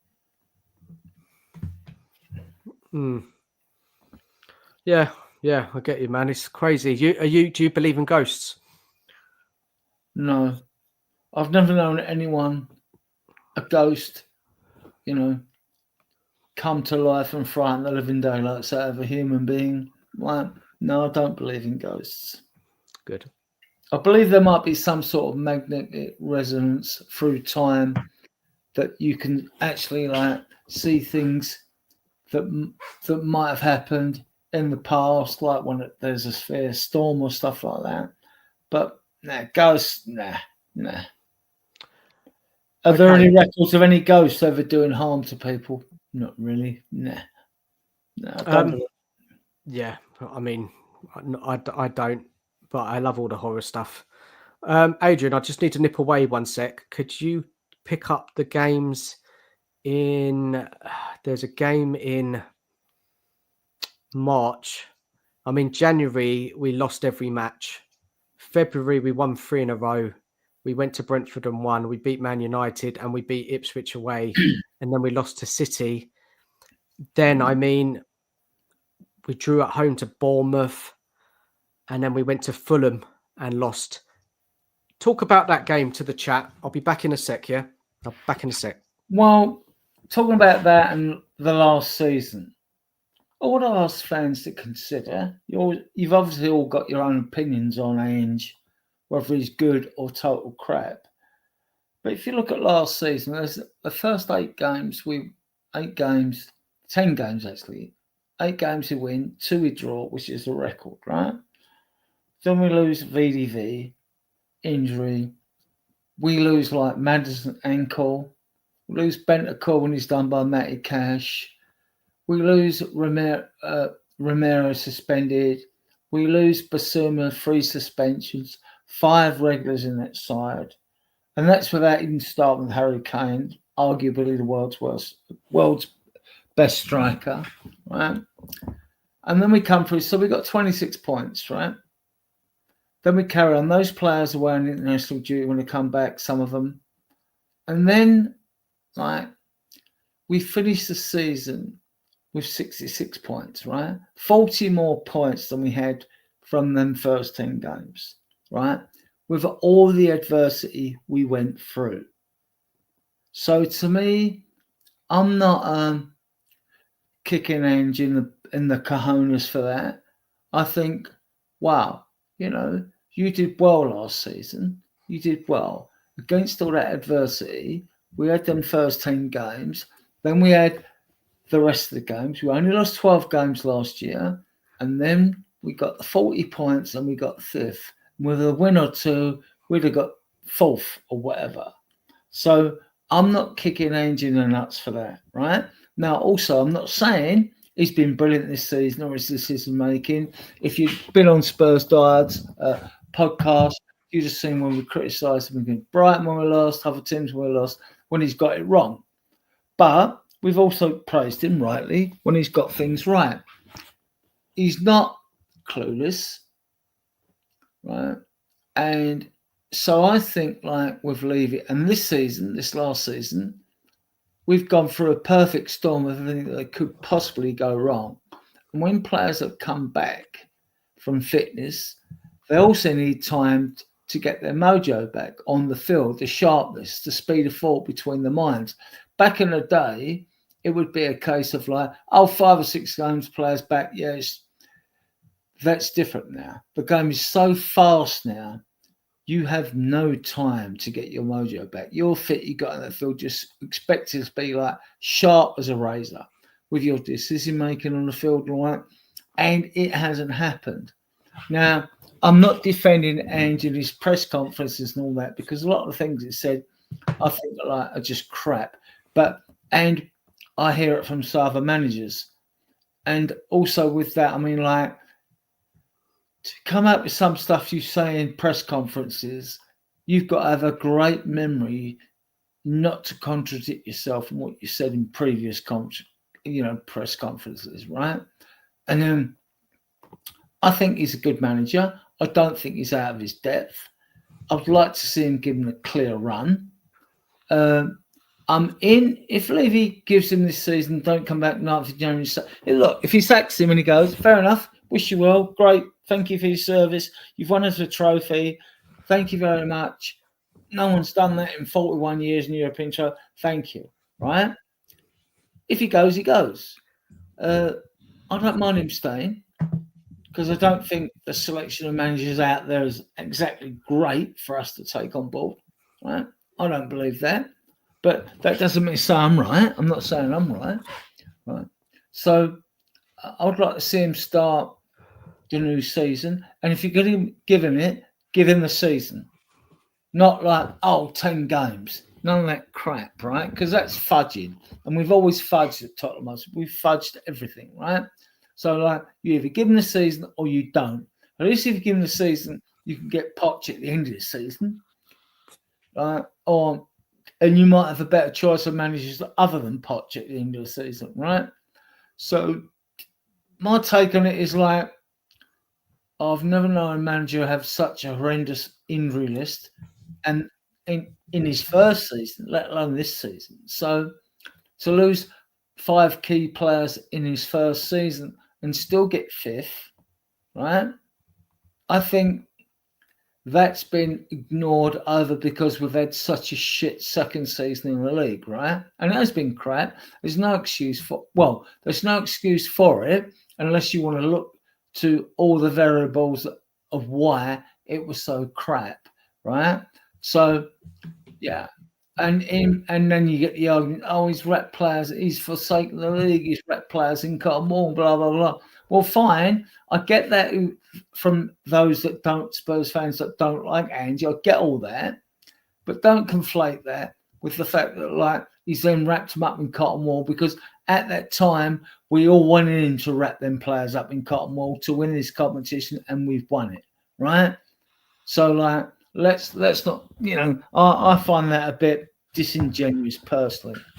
Dan, I don't know what you Look, think. it's this, it's personal opinion, isn't it? Like we all have our opinions on what we want for our club, manager wise, player wise, whatever. As I said, I'm not getting into it tonight because I can't be bothered. My stance remains the same. I'd prefer a better manager to come in and lead us into the new season Fair enough. in Fair all enough. those competitions to give us a more chance. I just think it's too much of a risk keeping Ange knowing what's happened this season, what happened the season before. Yes, he won the Europa League, but it was a very fine line. If we had lost that, it would have been a complete disaster. So, and we had one shot on target the whole game. Yeah. So Yeah. I mean, Yeah, I'm but not. also, Dan, let's be fair about that. I mean, Yeah, like one shot on target all game, right? yeah, No yeah, Kulu, right? yeah. No No, Madison, no Bergvall. I mean, like if we'd been able to play them, we'd probably approach the game in a total different manner, and we'd thrash them away, right? yeah. Stuff them out the League Cup and whatever. So, like, I don't think Ange had many options in this game, but to like play a low block, basically. Well, no, he did. He did have other attacking options, but he decided to play defensive, didn't he? Okay. Because he felt that was the better chance to win that game. He probably felt that Man United's attack weren't great. He Mm-hmm. probably thought that we could hold them out. He thought, let's just outwork them in the midfield, which we did with the Saar, Yeah, Basuma, that's fair. Bentancur. That's fair. Not. He did invert the fullbacks. He didn't play the high line, and he was looking at set pieces. He was looking at Porro to put in a good ball, a good cross, and that's what we saw. The ball worked out to the left, didn't it? Bit patient passing from Spurs, and Saar came in with a good ball, and Johnson was there, wasn't he? He was in the right place at the Yeah. right time. And I'm waiting for all my little badges to turn up from eBay. Europa League winners. We're in the Champions League. We've got this little. I spent I about mean, 25 look, quid on like 3 badges. it's I'm waiting to come. massive. It's massive we've won it because it's been Yeah, too long without a trophy, and fantastic. I'm so happy we did because like the So season am we've I, had, especially for the younger generations. I mean, like yeah, I've now witnessed, like, experienced 15 trophies at yeah, the 18 this club's won. So, like, for me, that would be very selfish. I want more now. Don't you want yeah, more? Then? We yeah, all want more. definitely. You got that. You And got that like, taste if for you it.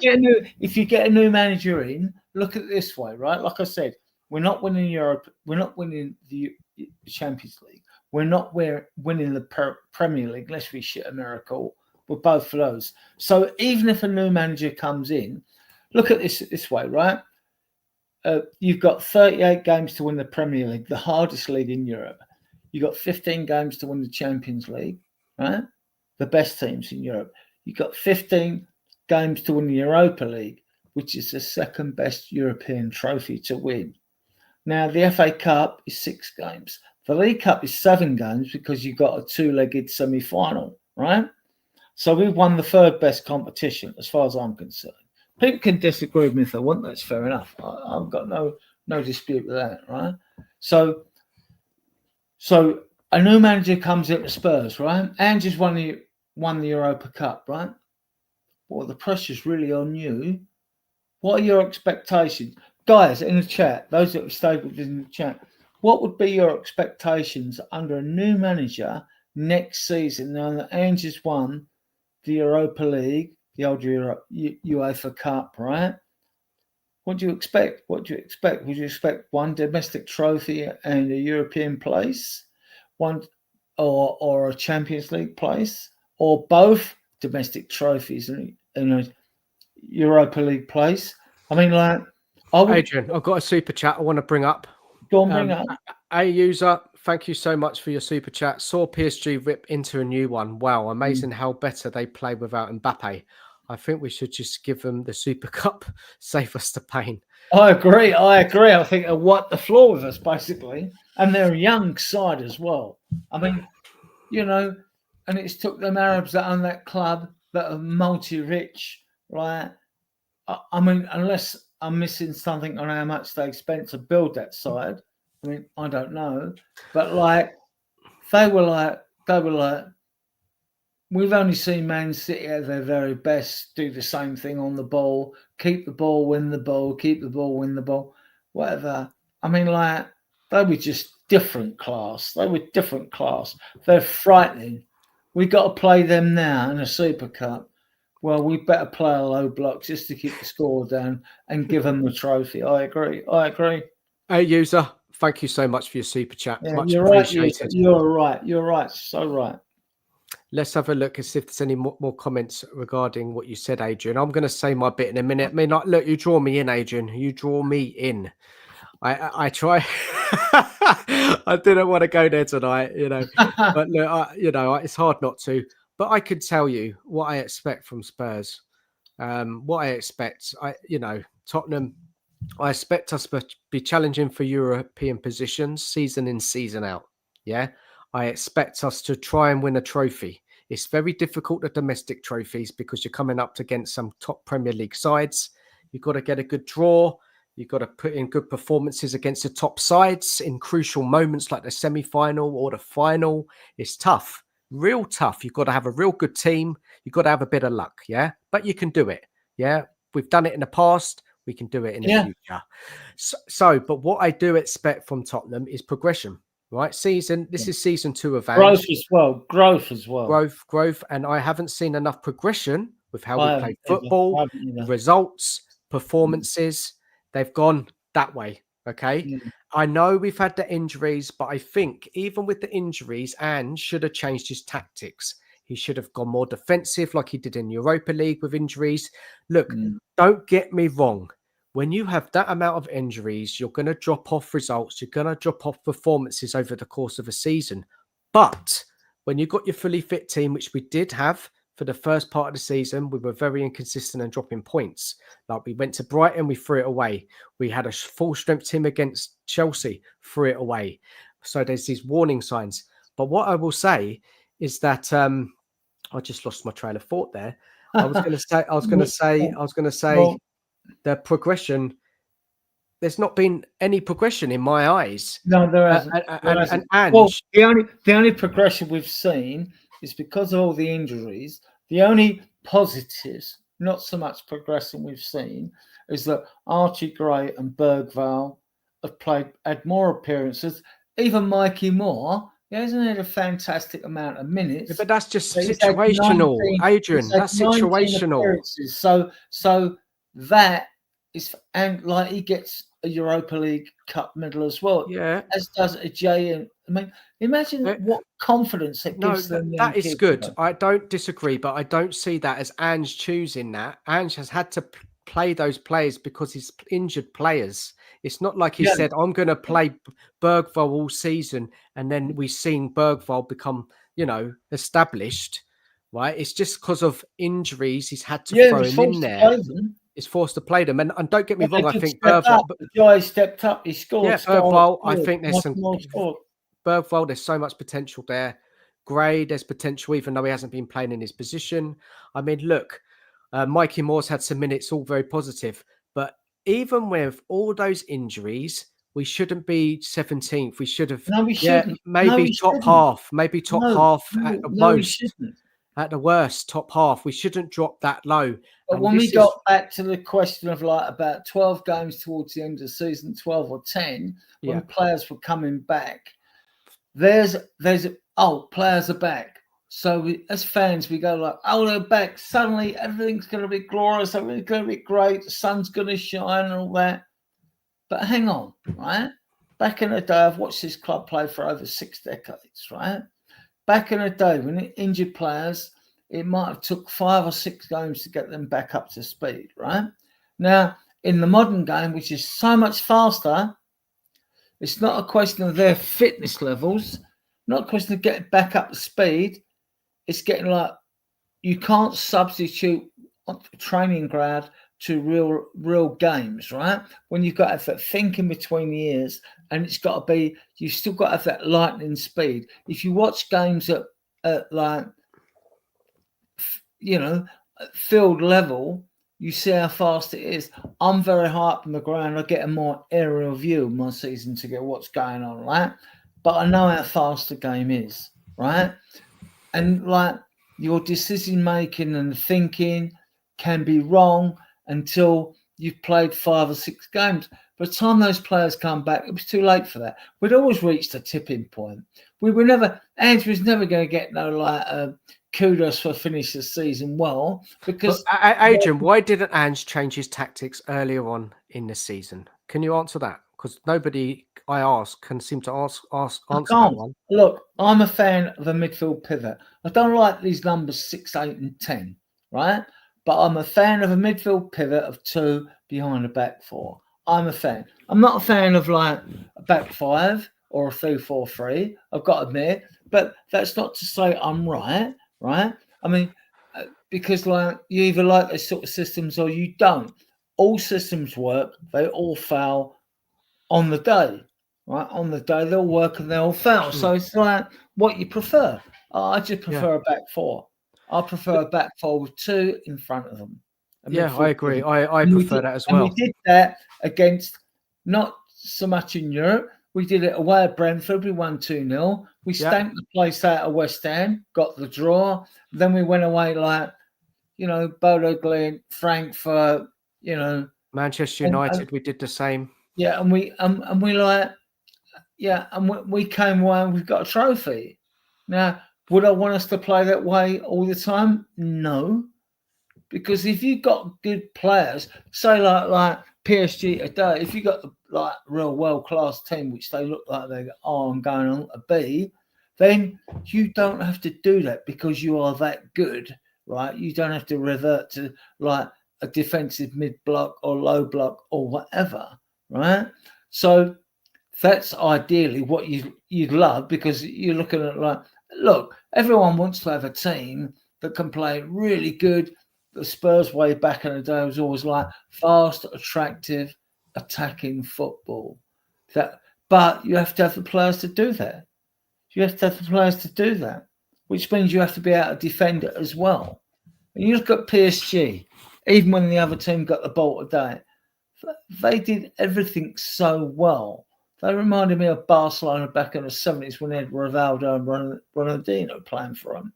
Right. Let's go to the chat. Nicholas says, I expect relegation because Ange has shown he can't compete. No, that's not happening. That's never going to happen. Relegation. I get that. Look, if you're Ange out, I get it. If you don't like the manager and you want him out, I get that, right? I really get that, right?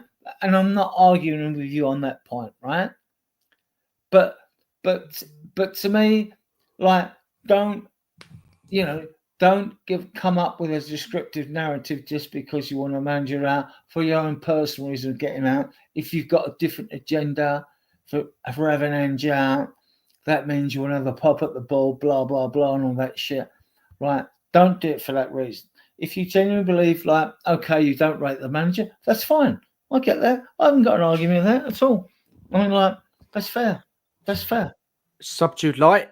If we are fighting in any of the cups, I want us to be fighting for top 5. Some fight, consistency, many things. Because really, Adrian, he's right. Because if we don't win a cup, we don't get Europe. So we need to be in those top positions in the league, 5th to 4th, 3rd to 7th, to get some kind of European football every season. So it's like you said, the Europa League is winnable now that the Champions League teams don't drop in. If we get into the Champions League, then we've got a bigger budget. We can go out and get better players. We can attract better players. So we do need progression.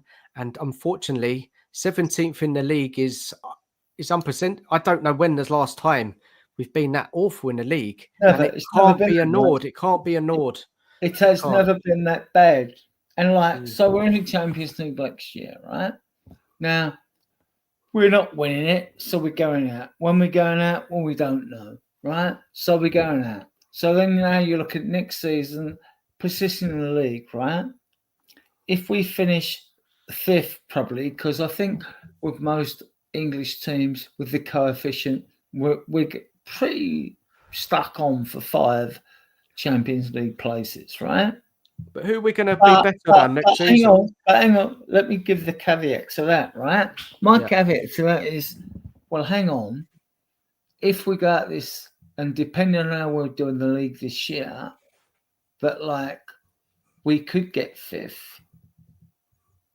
Would we really want to get 5th if we got 6th? If we're back in the Europa and we know we can win it, and we know we can win it like we've won it this year, would we really want to be in a mix? Because I've got to do a show tomorrow with the clubs that are in the Champions League, and honestly, when you look at the teams in Part 1, I'm thinking, oh shit. Yeah, because we haven't got a good manager. If you had a better manager, you'd have more Well, confidence. no, we haven't got a good enough squad. It's not the manager. Well, when I look at we need to improve on the squad. I get that. We have to improve on the squad 100%. But with a tactician, he can get results with what they've got.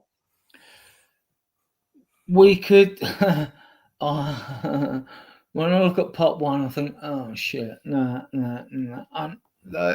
We need a manager who can defend and attack, who can do both, and struggles with doing both. He's either so one way or so the other way. There's nothing in the middle, and that's what concerns me. How is Ange? He's not going to change his ways now, Adrian. He's not going to change his ways. Okay.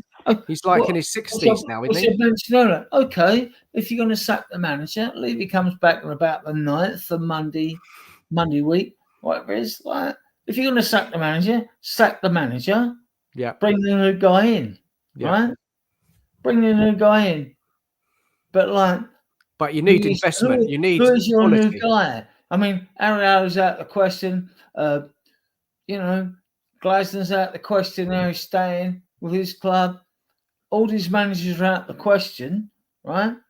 Frank seems to have gone down as favourite position now because no one else is up for the job or wants it. And they also know, look, if it's a manager's not won anything at all, you're coming to Spurs. Say you're Thomas Frank, you ain't won nothing. You come to a club, right? Oh, you just won the fucking 3rd best competition there is out there. It's better than our FA Cup, League Cup. And now you're expected to come in, get us a European spot, and minimum win a cup. Win us an FA Cup or a League Cup. Yep. I mean, how is that? And you know that if you don't do that, Levy's just sacked a manager that's won a trophy. So how long are you thinking? Yeah, but he would have sacked him based on his league form. Yeah. Adrian. He would have sacked him based on his league form. If you're a manager coming to Spurs tomorrow, right? Yeah. Knowing that the previous managers won a trophy, and you're looking at, okay, I know the squad's a good squad. It's not an awful squad when everyone's fit. It's not, right? It's a good squad. Right, but you're coming in now when you're thinking well, basically, I've either got to get top 5 for Champions League or 6th or 7th for Europa League and win a trophy, or I'm going to get sacked as well. Is that an attractive option for you as a manager coming to this football club? I mean, I don't know. I mean, okay, Adrian, should Spurs be qualifying for Europe every season? Yes. Yes. Okay. Yes. So if a manager does not achieve that, then of course the board have to look at it and see why that's happened, why we didn't make it. I'm not saying a new manager can come in and qualify us for Europe. Yeah. But whether a new manager can come in and qualify us for Europe and win a trophy. Now, I'm looking next season, right? The only chance of us winning a trophy is a domestic one, and that can depend on the luck of the draw. Right? Yeah, of course. It's not easy. We are not winning the Champions League next year. I know we're in it. We're going to win a lot of money. We ain't winning it unless we shit a miracle. We're definitely not winning the Premier League either because that's 38 games, right? Whereas the the Champions League's 15, same as Europa League, right? But the board have to do more, Adrian. And the League Cup is 7 because you play 2 games in the semi-final. But so, Adrian, what about the board? The board need to do better in the transfer market. Yeah, it's 2 things. It's the manager and the board. Yeah, the board need to invest better, get a better recruitment team in, better scouting, sign top players, break the wage structure, be able to get that top level of I signing agree in. with that. You Yeah, can get so round, you if we can can do get round that, the wage structure if you bring a player in. If say like you got a wage structure, top limit's 200k a week, right? Fine, right? You bring a new player in, you say to him, right, you was on like 250 where you were, or 300k where you were. We're not breaking our wage structure for you. What we do, you sign for us over your contract of 5 years. We'll pay you our top line of 200k a week, but we will give you a £5 million signing on fee yeah, to counteract the fact that you're not on 250. So you yeah. can get round that. You can get round all that stuff, like, you know what I mean? Like, Well, they but need to do it then. They need to do it. well, Yeah, they do need to do it. And I think like I want 5 players in this window, and I think it can be done. Like I want Eze in, and I think that can be done. yeah. I want Angel Gomez in, and I want Cardoso in because I don't think we're going to get Fratesi, who I'd prefer. I'd like Fratesi in as a striker, but I think Richarlison's going to dig his heels in his last year and saying, I ain't going nowhere. I'm staying here. I want to play Premier League football because I've got Brazil next year in the World Cup, right? So I don't. Aren't Everton in for Richarlison? I heard. Well, yeah, because Calvert-Lewin is refused to sign a new contract. He's injury prone as well. They may well come in for him. But the whole point is, and if he goes, fair enough, right? But if not, if he decides to dig his heels in, he's under contract. We can't force him out of the club. We can try and make it as uncomfortable for him as possible. But if he doesn't want to go, he decides to stay, we're not getting a Vlahovic in, a Goroka is in, or who else you think might fit for the number 9 spot. But I still think we can get Eze in. I still think we can get Sane in. I still think we can get Angel Gomez in and Cardoso. And that's 4. We could do that. I think we can get Carl Walker-Peters in, like, because his contract at Southampton is virtually up. And he would love to come back to Spurs anyway. Get him in to cover that spot. So then, if you know you can get, or it's already agreed with Carl Walker-Peters that you'll get him back in, you haven't got to worry about that. I don't believe Romero is going to Atletico Madrid because they were in for him. They were in for Bentancur. They're in for Cardoso. They ain't got no money. This is all bullshit before the transfer started. And out there, what Nicola said. Like, every other club's got deals sorted and all this. Like, we haven't. Hang about, huh? We got 87 days, 12 and a half weeks from tomorrow to get deals done. Don't panic, right? Don't panic. You're right. You're right. Look, Nicola's comment here. We don't have a good enough squad regardless, the manager. But with better manager, there's a possibility we don't get embarrassed in the Champions League. And I agree with her 100%. Do you, Adrian? Do you agree? Yeah, I agree. Yeah. We haven't got, look, we know, even in the summer transfer window, even coming in next January, we still like a couple of winners away from getting this squad to be like a threatening squad, right? Yeah. We need to get 4 or 5 in, and we can do that. And if it means we spend like most of our money on free players, that doesn't mean we can't get a couple of players on loans to pay for later on in the window. But we need to do it now. If there's ever been a chance for us to do stuff, it is now in this window, this Champions League window. So we'll see. We'll see, won't we, if Levy gets his arse into gear. Right? We have to hope, Adrian. Look, I just want to go over the comments. No. We don't have to hope. The whole thing with hope, I mean, we go into season with hope. Hope is not a strategy. Right? No, as fans, what else can we do? Because we haven't seen it. We haven't seen it, Adrian. Strategy is going to a season, know that you... Yeah, but as fans, Adrian, fans, we can only hope as fans. I get what you're saying, but hope is not a strategy. We don't run the club. We don't make those decisions. Yeah, I know. But the reason I say hope is not a strategy is because, like, you need to be going to a season knowing that you compete on 4 fronts. So hope is not a strategy. you should be the strategy should be From the that you're board. going into the from the board. season knowing that you've got a squad that can compete on 4 fronts, because that is where we should be as Tottenham Hotspur Football Club, right? Right, Adrian. Adrian, I've got to go. I've got to shut down, man. Okay, I've got fine. to close down. Thanks But for let's the go. invite. Thank you for the invite. That's fine. Let's go over the comments and just read them out. Thank you. Audio Artisan, this is why I reckon we'll end up with Southgate availability. I hope not. He's worried. Levy will be back just in time to raid Leicester and Southampton for their crown jewels. This is what we always do. Tyler Diblin. Yeah, maybe. No, I don't want it. I want experience. Oh, God. I witnessed Levy and Tesco's the other day doing buy 2 for the price of 1. What a deal that was. Laughing. I wouldn't put it past Levy to re-sign Timo Wonder Pants on a permanent deal for 20 million. He's gone. He's gone back. He's gone back now. Fratesi would come in if Inzaghi comes. Otherwise, there's no chance. We did sign Danso up today, though. Yeah, we did. I'm okay with that. I'm okay with that. It's worst comes to worst. Let's hope Levy signs players that have been shaving for. Yeah, again, I don't want youngsters. We need experience. Yeah. More laughing. Signing Tell would take up 1/3 of the transfer budget, but it'll be worth it in 4 years' time when he finally comes. No. We ain't waiting 4 years. We ain't waiting 4 years. Tell's good. I love his attitude. Technically, he's very good. We'll see. Look, I don't mind taking Tell if we get like Eze or a striker. Just a couple of midfielders. I'm not worried about having a couple of extra midfielders. The sarcasm, Adrian. It's the sarcasm. It's killing us.